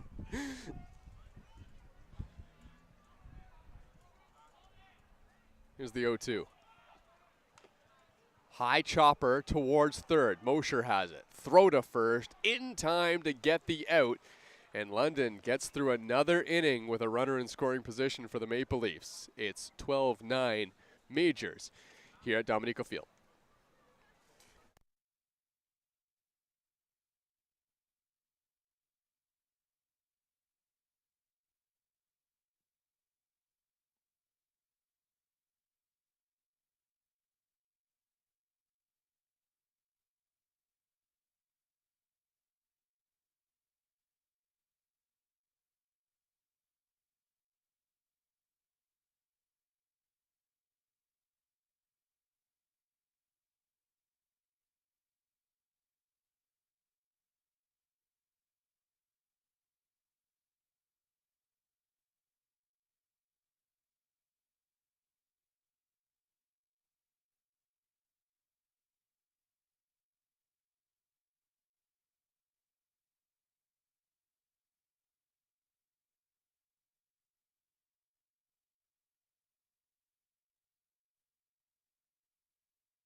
So look at what's coming up for the Maple Leafs. It's the Brantford Red Sox on May 23rd, the Guelph Royals on the 24th, and then back here against the Hamilton Cardinals on the 25th. Brantford, a team that seems beatable this season for the Maple Leafs, but Guelph and Hamilton, those are going to be two tough games for Toronto. Well, you can't even count out Brantford, really. They put up a pretty good fight against the Hamilton Cardinals. Good point. And that big 3-run home run off of Fernando Rodney. Maple Leafs are going to get to see Jose Vinicio back here against Brantford. Oh, I guess that's in Brantford, but they'll get to see Jose Vinicio. That game, Hamilton and Brantford, was Vinicio versus Salazzo. Maple Leafs both had some interest in that. And you'll remember last season the great handshake by Jose Vinicio and John Salazzo, the choo-choo. Oh, I remember it. If you're an IBL fan, you say you left the country this year. You come back, you see that one too. Salazzo and Vinicio in different jerseys that aren't Maple Leaf jerseys. You say, what the heck happened? Caden Cardoso is leading things off against Sebastian Rodriguez, who is indeed into the game for the Maple Leafs. Counts 2-1 on Cardoso. Rodriguez trying to get through a clean inning of work and see if he can't build some momentum for the rest of the season on the mound for the Leafs. It's a good pitch right over the outside corner. And again, the stuff, it's there for Rodriguez. It's just been more so the luck just hasn't been on his side. He has great movement. This is a good chance, too, for Rodriguez to kind of get a feel for this mound here at Christie Pitts. The 2-2. Swing and a miss, strike 3. Great pitch there once again from Sebastian Rodriguez. And this looks like it's going to be his game to finish. You look over there to the bullpen, it's Newton. I guess he's just throwing a couple extra pitches. Yeah. But, yeah, it's looking like this is going to be Sebastian Rodriguez's game to close out. So I'm just thinking, like, Rodriguez has pitched in both the games for the Maple Leafs. Him and DR are the only guys to do that. And if you look at the mound between Barrie and Toronto, like, there are some drastic differences between those two fields, as this one's hooked down the line by Deolio into foul territory. Toronto's mound is obviously a lot higher. Very steep. Very steep. And then the one in Barrie is probably the lowest mound in the Intercounty Baseball League. So not an easy transition for your first two outings in the Intercounty Baseball League.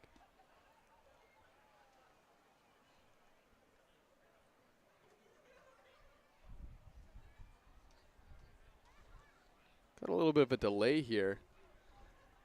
That ball was kind of hit into the members' lounge. Yeah, I think it caught off somebody. So they're just making sure they're okay down the line. Deolio hits this one in the air to center field, not deep. Coming in and making the catch is Dennis Devanning. So 2 quick outs here for Sebastian Rodriguez, and that's a really good sign for the newly acquired Rodriguez. Yeah, but don't sleep on this guy. Byron Reichstein always seems to come up and burn you when you least expect it. 3 for 4 so far today. Yeah. He's had a good day at the plate. 3 for 4 with 2 home runs, should say.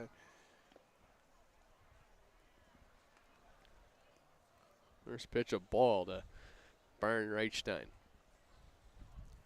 Rodriguez love to get through a nice 1-2-3 inning here in the top of the 8th. I don't know if that's happened today. A 1-2-3? Mm-hmm. 4th inning. Ground out, strikeout looking. The top 3 for London. That was in the top of the 4th. Swing and a miss, 1 and 2. And that's it? Well, you're right, because there's numbers on the board every other inning. Yep, yeah. That's the only one. There's the 1-2 on the ground towards third, and nobody over there at third base for the Maple Leafs, but luckily for them, that one was foul. Reichstein just cued it off the end of the bat.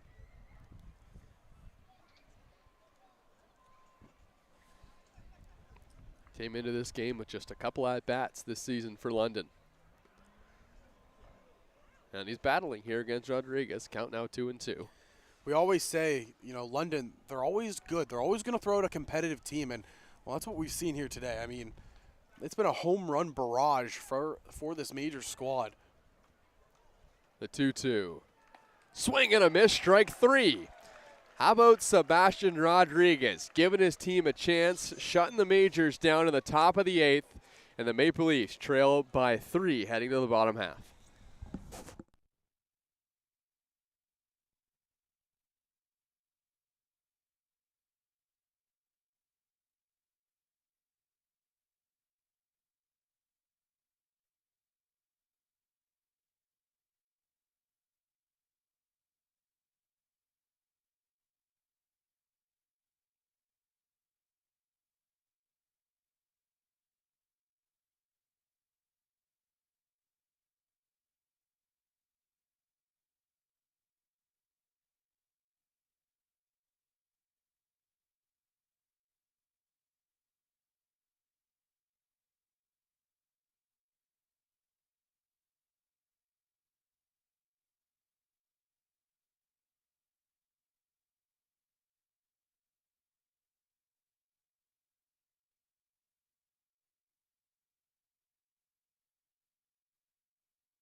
Well, we mentioned before Wilhenis Alvarado and just the disparity between the first 2 innings we've seen from him. First one against Kitchener, not great. Came back against Barrie, and he looked like a completely different pitcher. He looked dominant in that outing. Yeah, we all know he's a fantastic arm. And it just takes him a little bit to kind of get going and get, rocking and rolling in the season. But once he's good, I mean, he is one of the best pitchers in this league. Yeah, Maple Leafs are looking for more of what they got against the Barrie Baycats in his last outing. I mean, second out of the year to get going, that works. Yeah. That'll Better work for earlier Leafs. than later. Yeah. Just such a small sample size, obviously, but like what they're seeing so far. New pitcher, Jordan Henry for the Majors. Or Jonathan Henry, I should say. You say his name and he'll appear, partner. Say it incorrectly and he won't. Exactly. Do you believe in Joe Hendry is the question. Ross hits one in the air. Simmons goes back a couple steps and makes the catch. And that's out number 1. Henry pitched last game against Guelph, went an inning and faced 3 batters and struck out 1. He was perfect. Now he's got the first 4 batters of his season.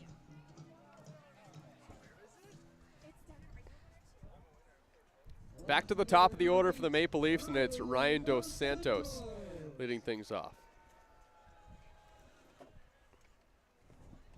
First pitch low, ball 1. Oh, Dos Santos has come to the plate 5 times, and he's 0 for 1. Struck out in his last at-bat.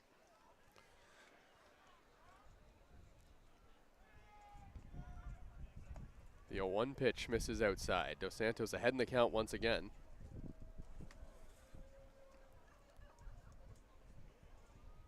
John Javier on deck for the Leafs. 2-0. And that one misses as well. I'd say just for the chance of him to swing the bat, just give him the 3-0 green light.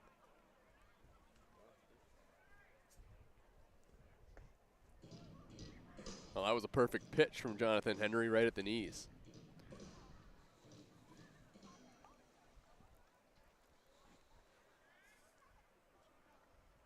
Henry's 3-1 in the dirt. Dos Santos heads down to first base. So that's the first batter of the season to reach against Jonathan Henry in his second appearance of the year. And Maple Leafs have a base runner. A little bit of life here in the bottom of the 8th. Certainly don't want to go to the 9th trailing by 3. So if you can scratch across 1 here, maybe 2, make things interesting. In the bottom of the 9th. Javier has just smashed the ball every single time he came up to the plate. An RBI in his first at-bat. That was a sac fly. 2 for 3.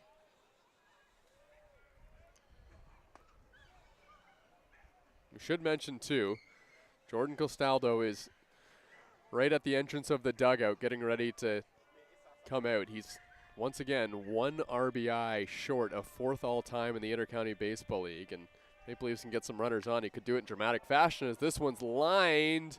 And a jumping catch by Champ Garner out there and left. What a play. That ball just kept carrying, and you could, funny enough, say that he just missed it, even though that was rocketed out to left field. He gets a little bit more of that. That's a line drive probably off the fence. Yeah, once again, smashing the baseball. John Javier. So now, Rando Moreno, the Maple Leafs shortstop with 2 outs. Maple Leafs need a big swing here from Rando Moreno. Just got to pass the torch. That's all you got to do here in these moments.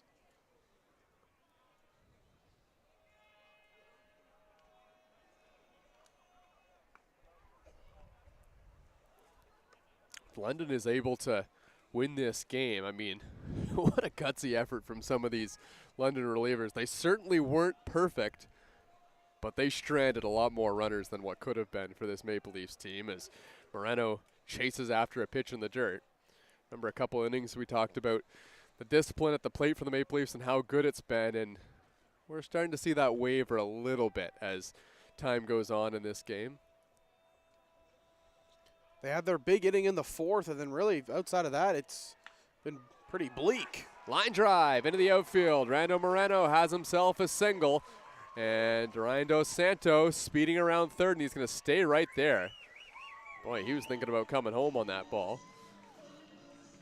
And the Maple Leafs in business again in the bottom of the 8th, but with 2 outs. So here comes Jordan Castaldo. He's going to face Jonathan Henry here. Runners on 1st and 3rd. Castaldo's the tying run. 1 RBI short of Randy Curran for 4th all-time in the Intercounty Baseball League. He's driven in 484 home runs in his career.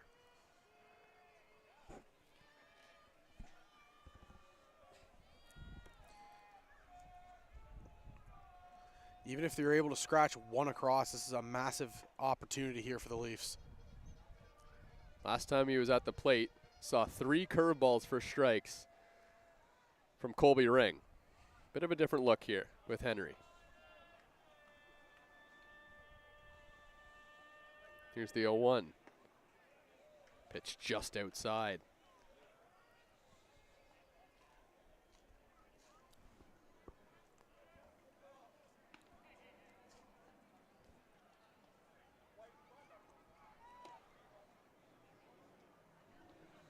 Check to first. Rando Moreno takes half a step back to first base.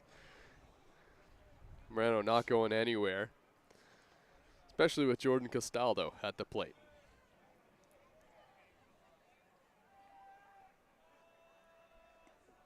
1-1. Jordan Castaldo hits this one in the air. High and deep to left field and gone!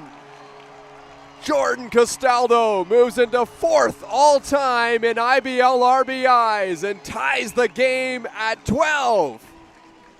The IBL legend, Jordan Castaldo, comes up big once again.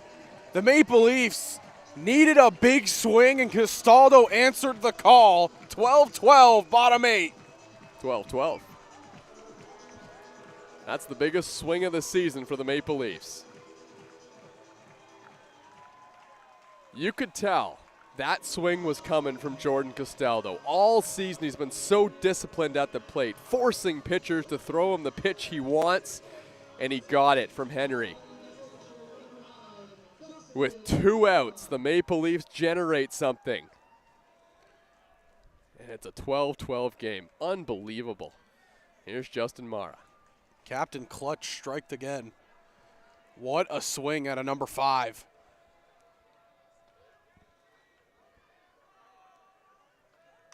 Mara pops this one up. Oh, he just missed that one on the infield. Fajardo makes the catch, and that'll do it.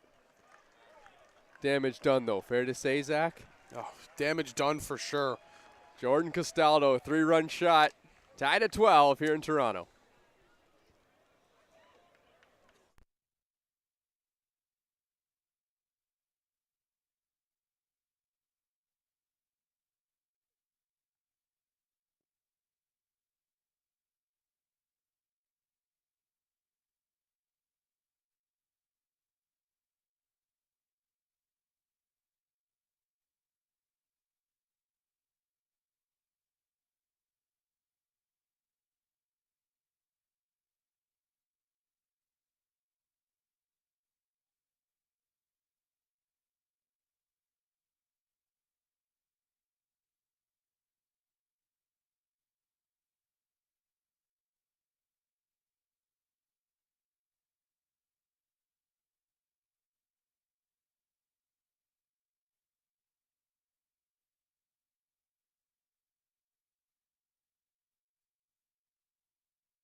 Well, Jordan Castaldo with a dramatic swing, and the Maple Leafs have tied the ball game. Top ninth, Sebastian Rodriguez facing Ty Mosher. The first pitch outside off the glove of Justin Mara. Interesting to see Dustin Richardson, who just went out and grabbed that baseball. He's in the dugout. We saw him throwing a little bit earlier on. I'm wondering if he's unavailable today. He's pitched in each of the first 2 games. We're not really sure what the role for Dustin Richardson is this year. I mean, he's the general manager. He's been the closer in the past. But he said before the season he's good not to close this year. He's good to just come in whenever the team needs him. But he's also been really good this season, too. So well, we looked at it, the 2 1/3, 6 strikeouts. It's been phenomenal. Yeah. He did go in inning. Yeah, he went in 2 1/3 innings. So he threw quite a few pitches in Barrie. So we'll see. Sebastian Rodriguez, see if they can get some length out of him. If they need it. Swing and a miss. This would be a big, big time outing here for Sebastian Rodriguez if he can shut things down.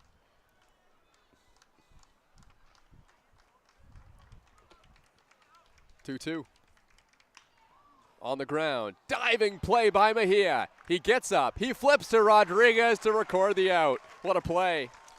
And how good does that have to feel for Jeffrey Mejia, who earlier in the game had a little bit of a miscue at first base. That time, he just dives, lays it all out on the line, gets it, makes sure he has it secure, and makes a great throw over to Rodriguez covering. Yeah, that's fantastic there from Mejia.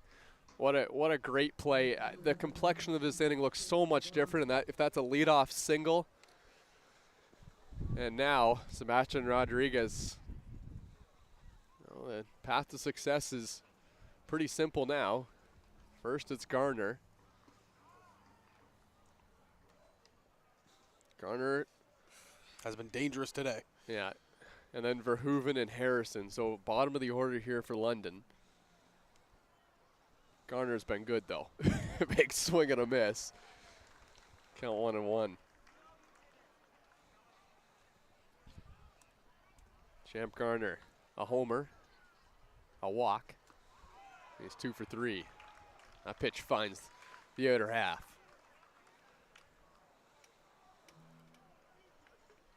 Got to get through Champ Garner here. Here's Sebastian Rodriguez. And this one's hit on the ground, up the middle, diving play by Ross, but it's too late. Great effort, but there was no play to get the speedy Champ Garner there. Champ Garner has been sensational today. Been on base 4 out of the 5 times he's stepped up to the plate, and 3 hits, including a home run and a loud double. If you want to have fun with it, he's a triple shy of the cycle. We'd need extras, probably.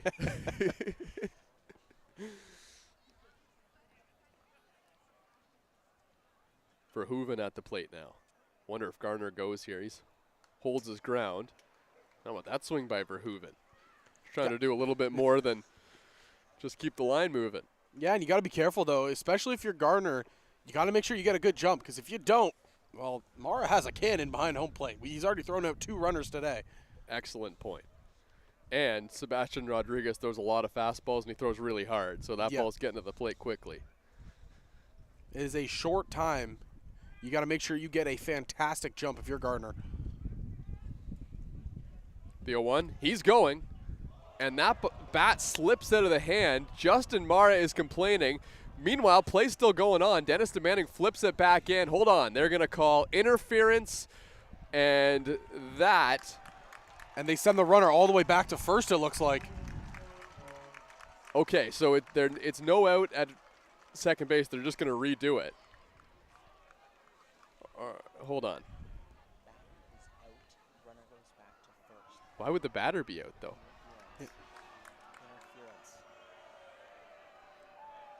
So it's interference on the batter for the throw down. And the runner gets sent all the way back to first. So that is best case scenario right there for the Leafs.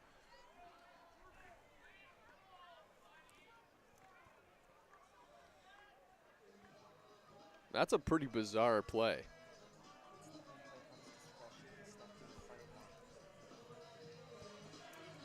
So 2 outs, runner on first.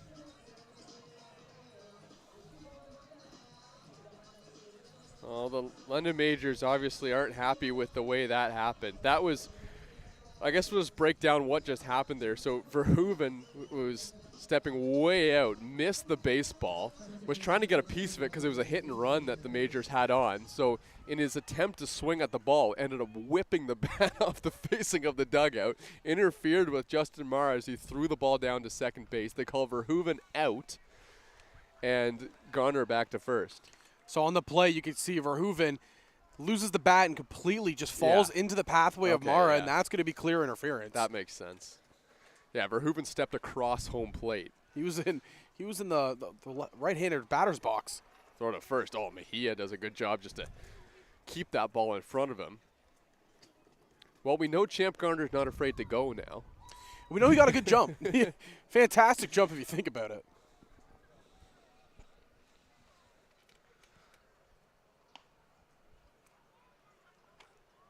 (0-1) on Harrison. This is the batter that Sebastian Rodriguez has to get. It's Toby Simmons who's on deck. It's a bunt down the first baseline, and it's 2 strikes now. Interesting decision to push a bunt down the line there. Wonder if they're thinking about the defense of Mejia at first base. Playing his first game at first as a Maple Leaf, but he did just make a sensational diving play. Maybe early season trying to test how good the Maple Leafs PFPs are, the coverage game at first. Can't bunt now, though. Counts 0-2. And that one just missed. Looked like a great backdoor breaking ball. Just missed it a little bit there, though. Well, Rodriguez looks good, but his outing will be defined by this at-bat right here. 1-2 on Harrison. He throws the bat at it and is able to just poke it foul.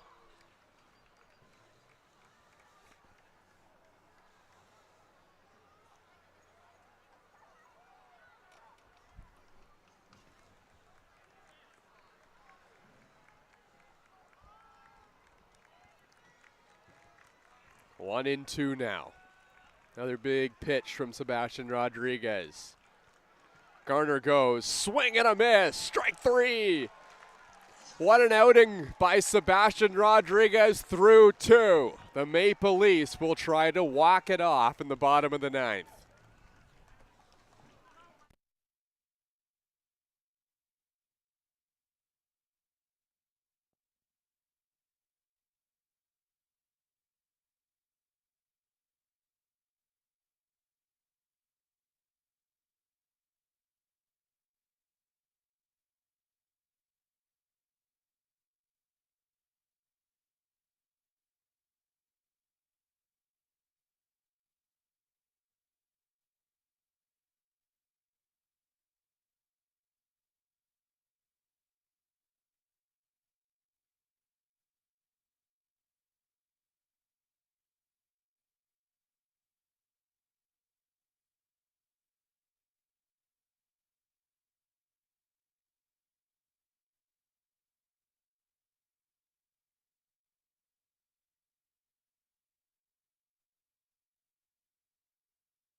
Well, bottom of the 9th inning. Skylar Janice, the closer for London, is into the game.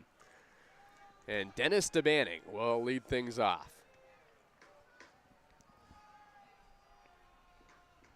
DeBanning takes ball 1. Skylar Janice, fantastic last season. One of the best pitchers in the Intercounty Baseball League through the 14 games that he'd appeared in. 19 and a third innings, an ERA of 1.86. Was perfect in his first outing of the year against Guelph. If you're debating here, you just have to go up. Forget what's happened so far today.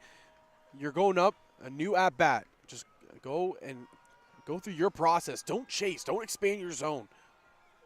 The 0-2. That one finds the zone over the outer half.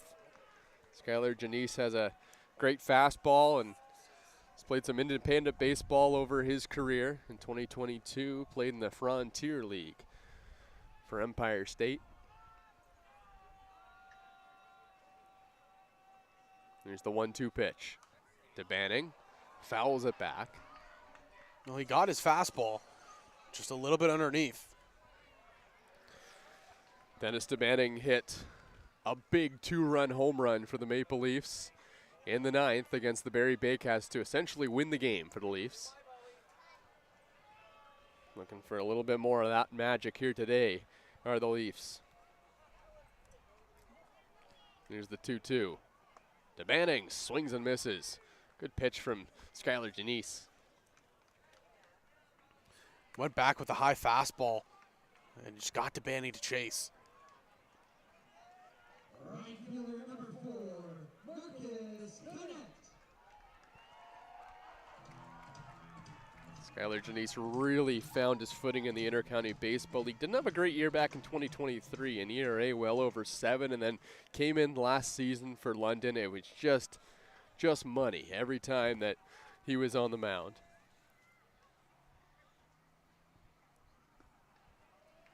Pitched in 5 games in the playoffs for London as well and continued to be sensational. Didn't give up a run. Marcus Connect, who has hit the ball hard almost every time he's come to the plate today. Hitting now for Toronto. Connect takes outside. It's great patience by Connect here. He's seen the ball extremely well so far today. Like you mentioned, he's hit the ball hard basically every single at-bat. He had that RBI single earlier in the game and a double his last time up. 3 for 5 on the day. Janice behind 0-2. Now 3-0. If I'm Janice, I do not want this getting to Spencer Ross. He has been so good today. And then Ryan Dos Santos at the top of the order has just been making things happen, getting on base, not stop. 3-0 pitch right down the middle for a strike. Mejia is on deck for the Maple Leafs. Marcus Connect doesn't get on. Mejia knows what he has to try and do. Be interesting to see how Janice challenges Mejia because he's just been throwing fastballs here. 3-1, hit in the air. This one's deep to left, down the line. It's in foul territory, and it goes out of play. Had the distance, just if it stayed between the lines is the only difference there. Marcus Connect will take the slow walk back, regather his thoughts. But that's just another baseball he has hit absolutely hard down the line. Yeah, it would have been a wall scraper over the wall, like right down the foul line. But it did bounce on the pathway out there in home run territory. But you could tell off the bat that ball wasn't hooking or anything like that. He just got way out in front of it. Yeah, he was early. It was definitely an off speed that he was caught out in front of. But still, to put that much power on it, out that front. 3-2 from Janice. Outside ball 4. Marcus Connect reaches here in the bottom of the 9th. Have a day, Connect. I mean, wow, what can you really say about it? He's just had such good progressions all day long. He's looked like his former self. You know, we asked the question of, is Marcus Connect going to be able to become the player he was before he took that year break? And it's looking like it's slowly, finally coming around, partner. Yeah, he is a really talented baseball player, and he's been really good today. Mejia at the plate now, takes strike 1. How about Marcus Connect's bat? Mejia has been using Marcus Connect's bat as well today, and he's got a hit as well. So Marcus Connect's bat has 4 hits. Yeah, maybe there's some good juju in that bat. And Mejia goes and puts extra pine tar on it every time, too. Wonder what Marcus thinks of that. Here's the 0-1. Big swing from Mejia, and man, he just missed that ball. He gets the bat around quickly. We know he has a big swing, and it's a powerful one. He's got to keep those feet planted. Boy, that was a powerful swing. He is behind 0-2 now. I would not be surprised if I see an off speed here. Would not shock me. Make sure you get it down, though. He did. Down in the zone, gets Mejia swinging. See Mejia, who's smiling back out at Janice there. This is where things get interesting because you got two batters back-to-back here that have been really good so far today. So Spencer Ross has picked up his first hit as a Maple Leaf in this game. First RBI. As he drilled 2 baseballs down the line with a couple doubles on the day.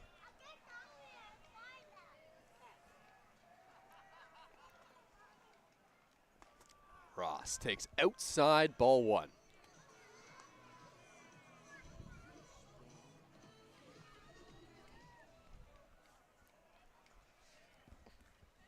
At-bats last season for Spencer Ross, playing for the Kitchener Panthers. He hit .310. He's always been a good hitter. The 1-0. Ross takes upstairs. Wonder how good he's feeling in the box against Skylar Janice.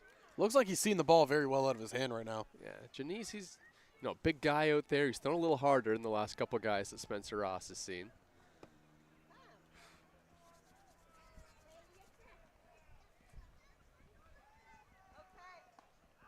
Pitch inside, throw it on to first. Marcus Connect dives back in, just in time. How about Marcus staying alert down there? Oh, so this is interesting. Not a lot of guys left in the bullpen, at least listed on the lineup card for the London Majors. Travis Keys, Alex Springer. Both have pitched this season as well.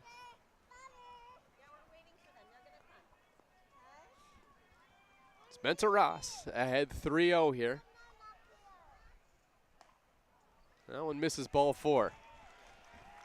Ross took outside there, and did you get a hint of disappointment that he didn't get a chance to swing the bat there in that at-bat? Got to be careful here, Janice. He is being very vocal to the home plate umpire right now. For a split second, I thought the home plate umpire wasn't going to give him any kind of warning. He walked out there immediately. Yeah. And you can't get thrown out of the game too, right? Because we just show there's, well, I mean, it doesn't take a scientist to figure out that the Majors don't have a lot of guys left in the bullpen because there's not many people in the dugout. Most of the people in the dugout have already pitched, so they need Janice here. Also, Janice is one of their best pitchers. Yeah, and he's a key factor. So Janice would be a closer on almost any team in the IBL. First pitch to Ryan Dos Santos is outside. It's just a different philosophy of this Maple Leafs team this year. It's it's making these pitchers have to work more, and that's kind of the key thing that the coaches have been saying, the players have been saying.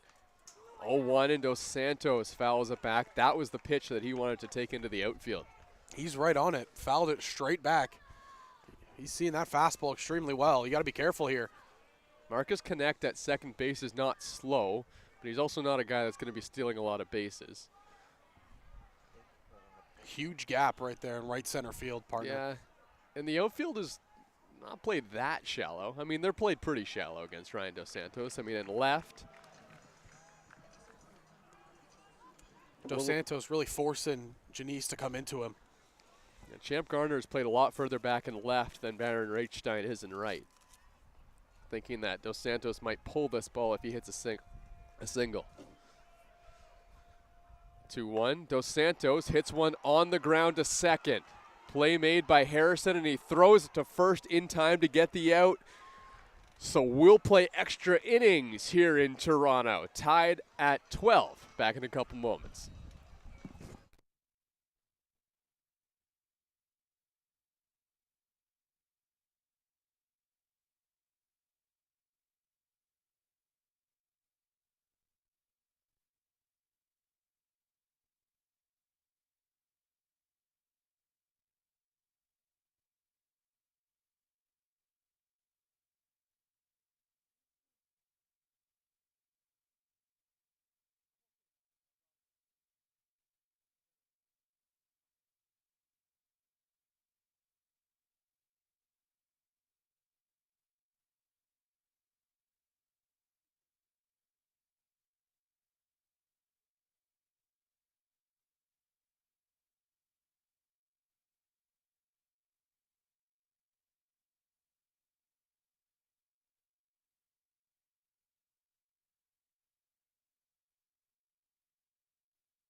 Well, obviously the London Majors would have liked to win this game when they were up 12-9 a couple innings ago.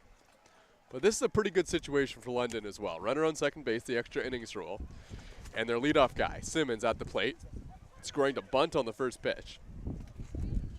Kind of interesting scoring to bunt because London needs runs here. Like they need 2 runs just because the Maple Leafs have more pitchers in the bullpen than they do right now.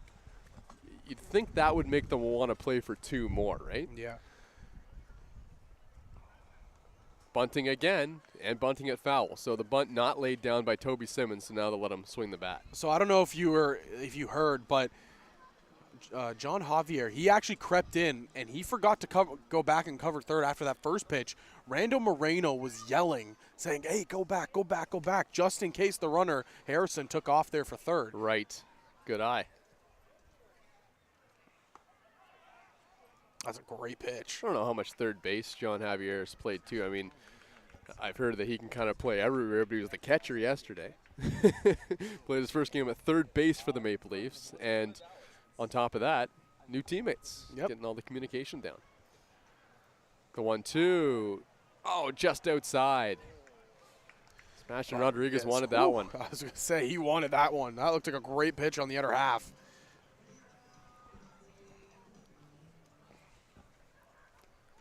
Whichever team ends up losing this game, that's going to be a heartbreaker for them. This is a big 10th inning. You score 12 runs, you think you walk away with an easy win. For London, I mean, they had this game. They had this game, and then Jordan Castaldo came up and hit that 3-run home run. And for the Maple Leafs, they've done all this work to claw their way back the entire game after going down 4-0 in the first inning, for being down by 7 runs, 8-1. You'd really want this one. Pitch outside, ball 4. Not the worst outcome with Simmons heading down to first base with the double play being on order, but after going ahead 0-2, that's not what Sebastian Rodriguez wanted. Meeting on the mound once again. And Sebastian Rodriguez, I mean, he had a great start to that at-bat against Simmons. But it's just, not getting the call in the other half, and then he kind of just left a breaking ball up that didn't break down. But this is where you just kind of have to grit your teeth, understand, I might not be getting that outside call here, so maybe try to go something low inside, freeze up the batter, and it's going to be interesting to see what the mindset here or what the game plan is. I like that meeting on the mound there. I think that goes a long way to talking about how much emphasis the Maple Leafs have been putting in this season from day one. They don't want to get hot in the playoffs. They want to get hot on day one. And I think that meeting right there was a really good one. Justin Morrow was kind of controlling that conversation, talking to all the infielders. There's some young people, and they've decided they're going to play corners in here. Bunt laid down, and Sebastian Rodriguez has no play anywhere. Good play by Spencer Ross to make sure that ball didn't bounce down the line, and this is a difficult situation now for the Maple Leafs. And that's the question of right there, the experience of John Javier at third base, because he ran in, and it looked like Rando Moreno was the one that was going to be covering third, but he cut back. So unfortunate play there for the Leafs, but maybe the inexperience is something coming up right there. Yeah, that did not get worked out for the Maple Leafs. That did not work the way they wanted it to. There wasn't going to be a play at third. And now Cardoso slashes one down the line. That one's foul off the fence. Boy, that ball kept carrying as well and just made its way into foul territory. This is a tough out. Caden Cardoso, bases loaded, nobody out. 2 homers on the day as well. The Maple Leafs really need a ground ball right back to the pitcher again like they did with Adam Mara on the mound. Here's the 0-1. Throw back to third, and oh man, John Javier. What a play to keep that ball in front of him. Do you think that catcher's experience is coming through right there? Yeah. Wow. Justin Mara said, thank you very much. I don't know if there was a play on at third base there or not. Justin Mara has a lot of confidence, and a lot of confidence in his third baseman to catch that ball too, if he's willing to make that play down to third. The 1-1. Caden Cardoso smashes this ball into the outfield, and it's down and off the wall. This is going to score some runs for the London Majors. 2 come in to score. That's all. A huge double for Caden Cardoso, and it's 14-12. That is his 5th RBI of the game. That was a big swing there from Caden Cardoso, and the Maple Leafs are still in trouble. Runners on second, third, nobody out here, top of the 10th.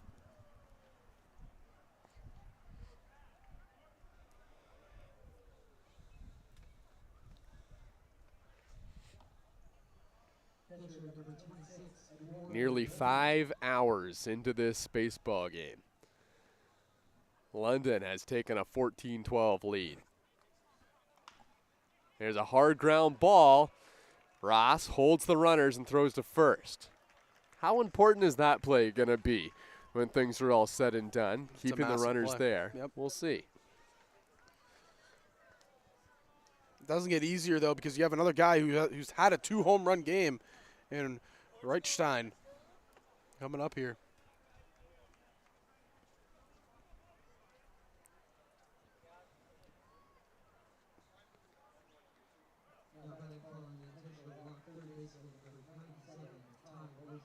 Maple Leafs have a little bit of action in the bullpen. I think that might be Greg Carrington getting warmed up down there. Yep, 16. Ball to Ross on the ground. 2nd for 1. That's all the Leafs are going to get. Another run comes in to score. It's 15-12. RBI for Byron Reichstein. A 3-run game now. Maple Leafs will have some work to do in the bottom half of the 10th inning. The only question is how much. Champ Garner comes to the plate.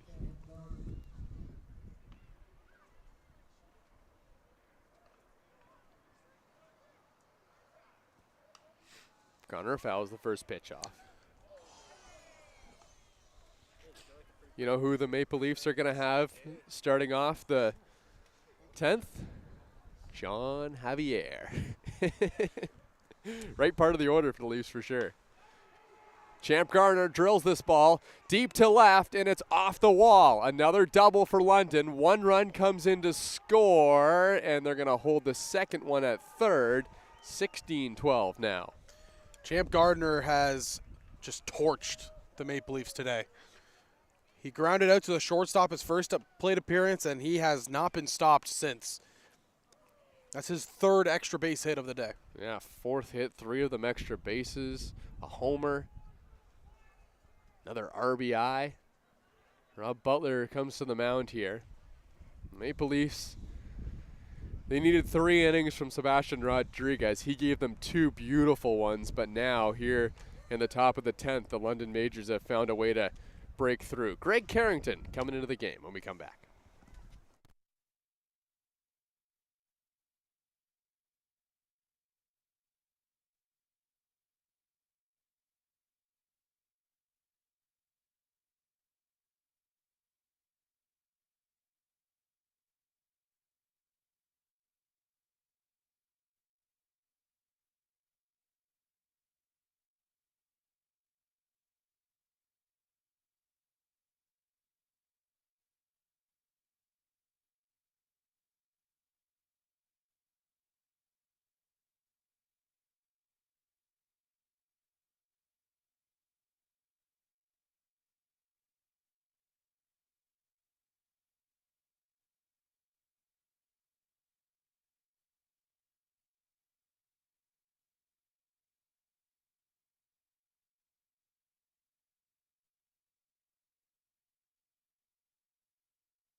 Now the Maple Leafs looking for Greg Carrington to try and help them out of this top of the 10th inning.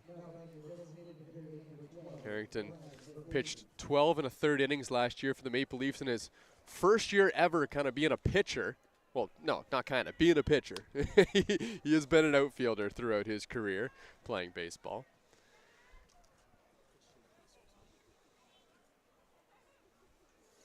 Had an ERA of 8.75 last season, and that number has got inflated by a couple of outings where the Maple Leafs just needed him to kind of get some outs. But Greg Carrington has shown some signs of being real effective last season for the Maple Leafs. 2-0 now, and he finds the zone 2-1.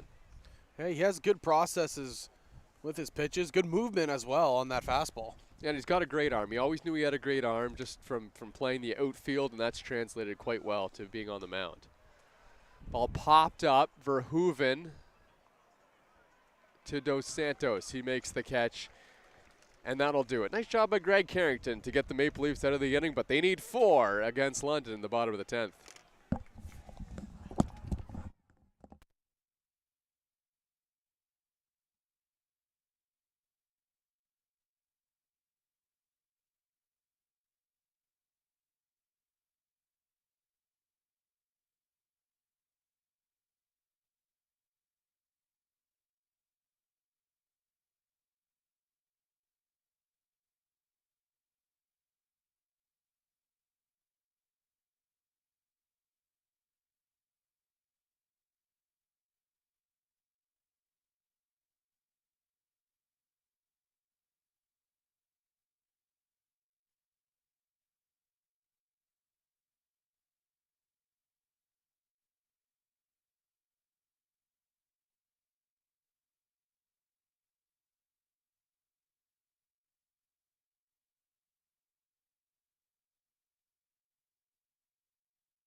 Lots of work to do for the Maple Leafs here in the bottom of the 10th, and it's John Javier coming to the plate. Skylar Janice back on the mound for London, trying to get through a couple of innings here. Strike taken by Javier. John Javier has done nothing but smash the baseball. He's got out a couple times, but everything he's hit has been hard hit. He's looked phenomenal at the plate in the first 2 games for the Leafs. The 0-1 in there for a strike as well. Boy, those were 2 tough pitches from Janice. Rando Moreno is on deck. Ryan Dos Santos is the runner out there at second base. That's the ghost runner in the 10th. Little chopper towards short. Play made. Throw to first. Not in time. Oh, that was a really good effort there by Francisco Fajardo. That took a terrible hop. He gloved it, but he just couldn't get the transfer. If he got the transfer cleanly, Javier's probably out at first. A good job as well to pick that ball by Cardoso. Well, all you can really do right now is just continue to pass the torch down. That's the name of the game here. Smart play by Ryan Dos Santos not to run into an out there. It can be really easy to take the extra base, especially when you know the shortstop is going to have to make a tough play. This one gets to the backstop, and, well, he'll get his base anyway. Both runners move into scoring position. That's not of much consequence for London. I mean, it takes the ground ball double play out of order, but the Maple Leafs, they're looking for 4. So for the good news for London is that the tying run's still in the on-deck circle. Yeah, if you're the Leafs, you just got to know that you're not going to win this on one swing of the bat right now. It's continue to pass the torch. Continue to have good at-bats. They've had good at-bats all day. This ball drilled high and deep to right and gone. Rando Moreno, his first home run as a Maple Leaf, and it's a one-run game. Big-time hit from the shortstop, Rando Moreno. And it's a big moment here. The Leafs trail by 1. They're not dying just yet. Rando Moreno didn't mind watching that ball sail out of the yard. That was way out of here, like 20 feet up the light post. And the home plate umpire had to tell him, hey, you got to go around the bases now. He was standing at home plate. What a swing.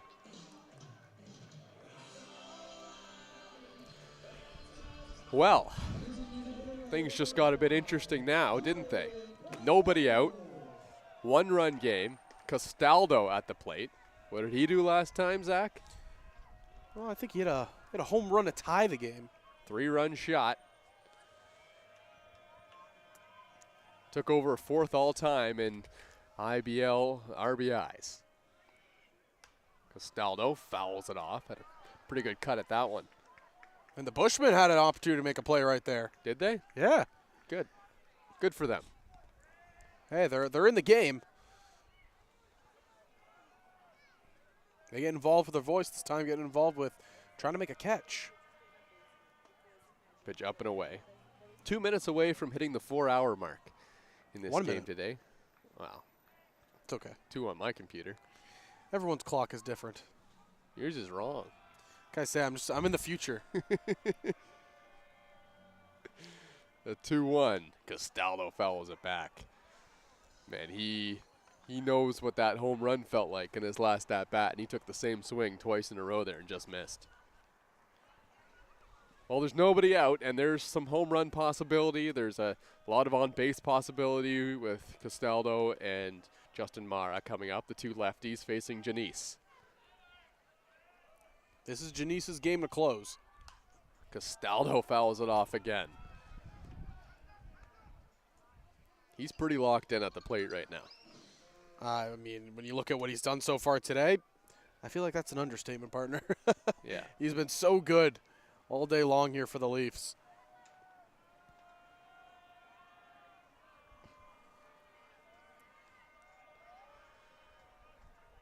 The 2-2 pitch.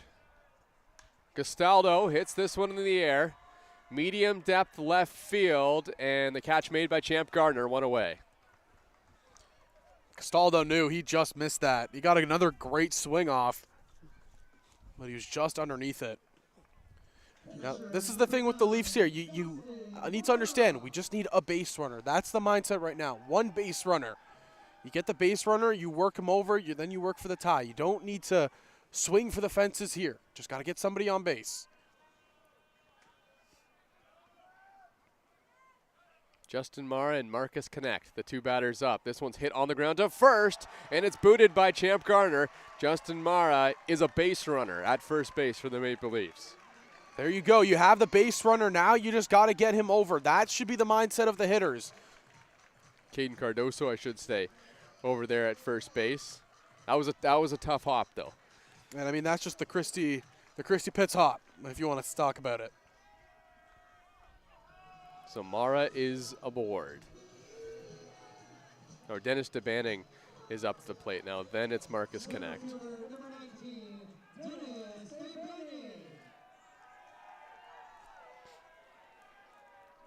Dennis DeBanning with 1 on.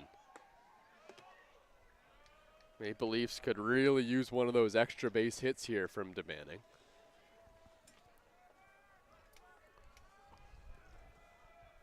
All you got to do, just got to think of moving the runner over.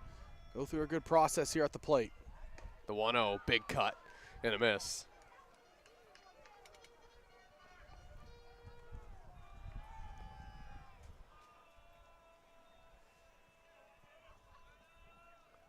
Justin Mara takes his lead at first. DeBanning and a 1-1 count against Skylar Janice.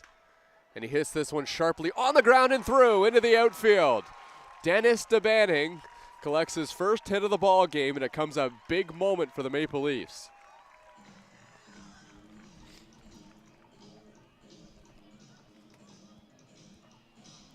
That'll be a good feeling there for Dennis DeVanning. He's not the only Maple Leaf that hasn't got a hit. The one other guy is Ryan Dos Santos.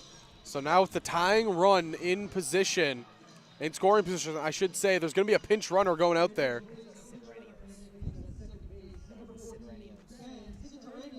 All right, Ben Citarenios is heading out there. I believe a two-way player for the Maple Leafs. Marcus Connect is at the plate. I just want to finish up that point on Ryan Dos Santos. Although he doesn't have a hit today, he has scored 4 runs. He's been all over the score sheet. Yeah, so he has been quite productive. So here's Marcus Connect. Check swing at the first pitch. He did not go around. Oh, man. Umpire at first base might have given Maple Leafs a bit of a break there. And once again, Skylar Janice quite animated after that happened. Boy, do the Leafs ever have an opportunity here. Anything in the outfield should score the tying run. But again, it's the process of just have a good at-bat. Don't worry about one big swing to win the game. Just have a good at-bat, a good process. A base hit advances. Marcus Connect has looked great at the plate today. A 6th at-bat.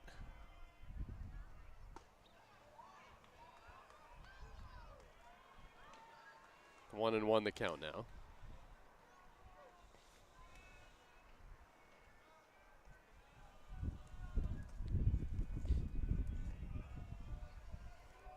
Skylar Janice and nobody warming in the bullpen. Connect, a big swing. It's a huge swing from Connect. Pulled his head off the ball. Big time moments. This will be pitch number 39 for Skylar Janice in this outing. Came in a tie game in the 9th. Now in a 1-run game, but a much different looking game. Bottom 10. 1-2 on Connect. And he fouls it off. He's got to stay alive. That's the process for Marcus Connect right now.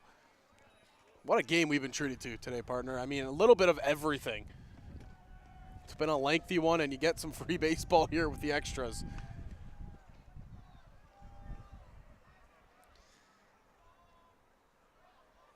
London looking for a ground ball. Marcus Connect trying to find some outfield grass. Connect chops one on the ground. Throw to second for 1. Back to first. Not in time. The Maple Leafs stay alive. Eugene Lee warming up in the bullpen for the Maple Leafs.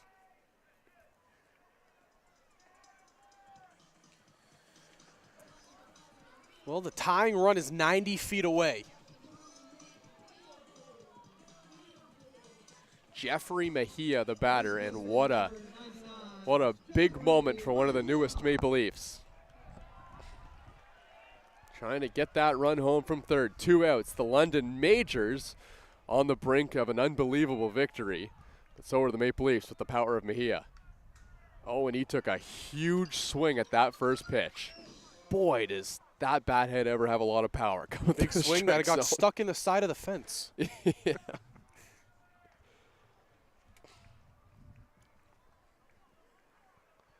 Maple Leafs hoping that Jeffrey Mejia can run into one here. The 0-1. Mejia takes. Good take from Mejia. You could tell he was ready to uncork another big swing on that one. I will say Mejia, he's seeing the ball fully through the zone right now. He's watching it the entire way. Great process at the plate all day long for really the entire team, 1 through 9. Janice's 1-1 pitch. Big swing from Mejia, and he cuts right through it. Got to think of just a base hit here. Deep breath by Mejia as he steps back in the box. See if Skylar Janice has the answer to get Mejia out here and win the ball game for London.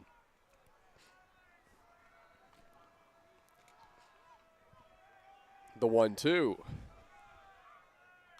Mejia fouls it off. Went with the off speed. And Mejia took a little bit off that swing. Yep. Knowing the moment and the significance of keeping the line going for the Leafs. You don't need a home run. That has to be the number one thing in the mind of the hitter right now. Is just stay through the zone as long as you can. Get the bat head out there quickly. And make a good swing.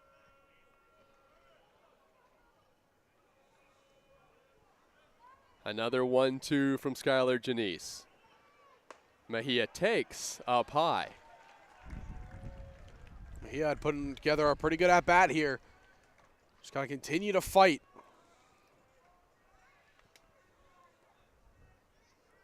So he's worked it to 2-2.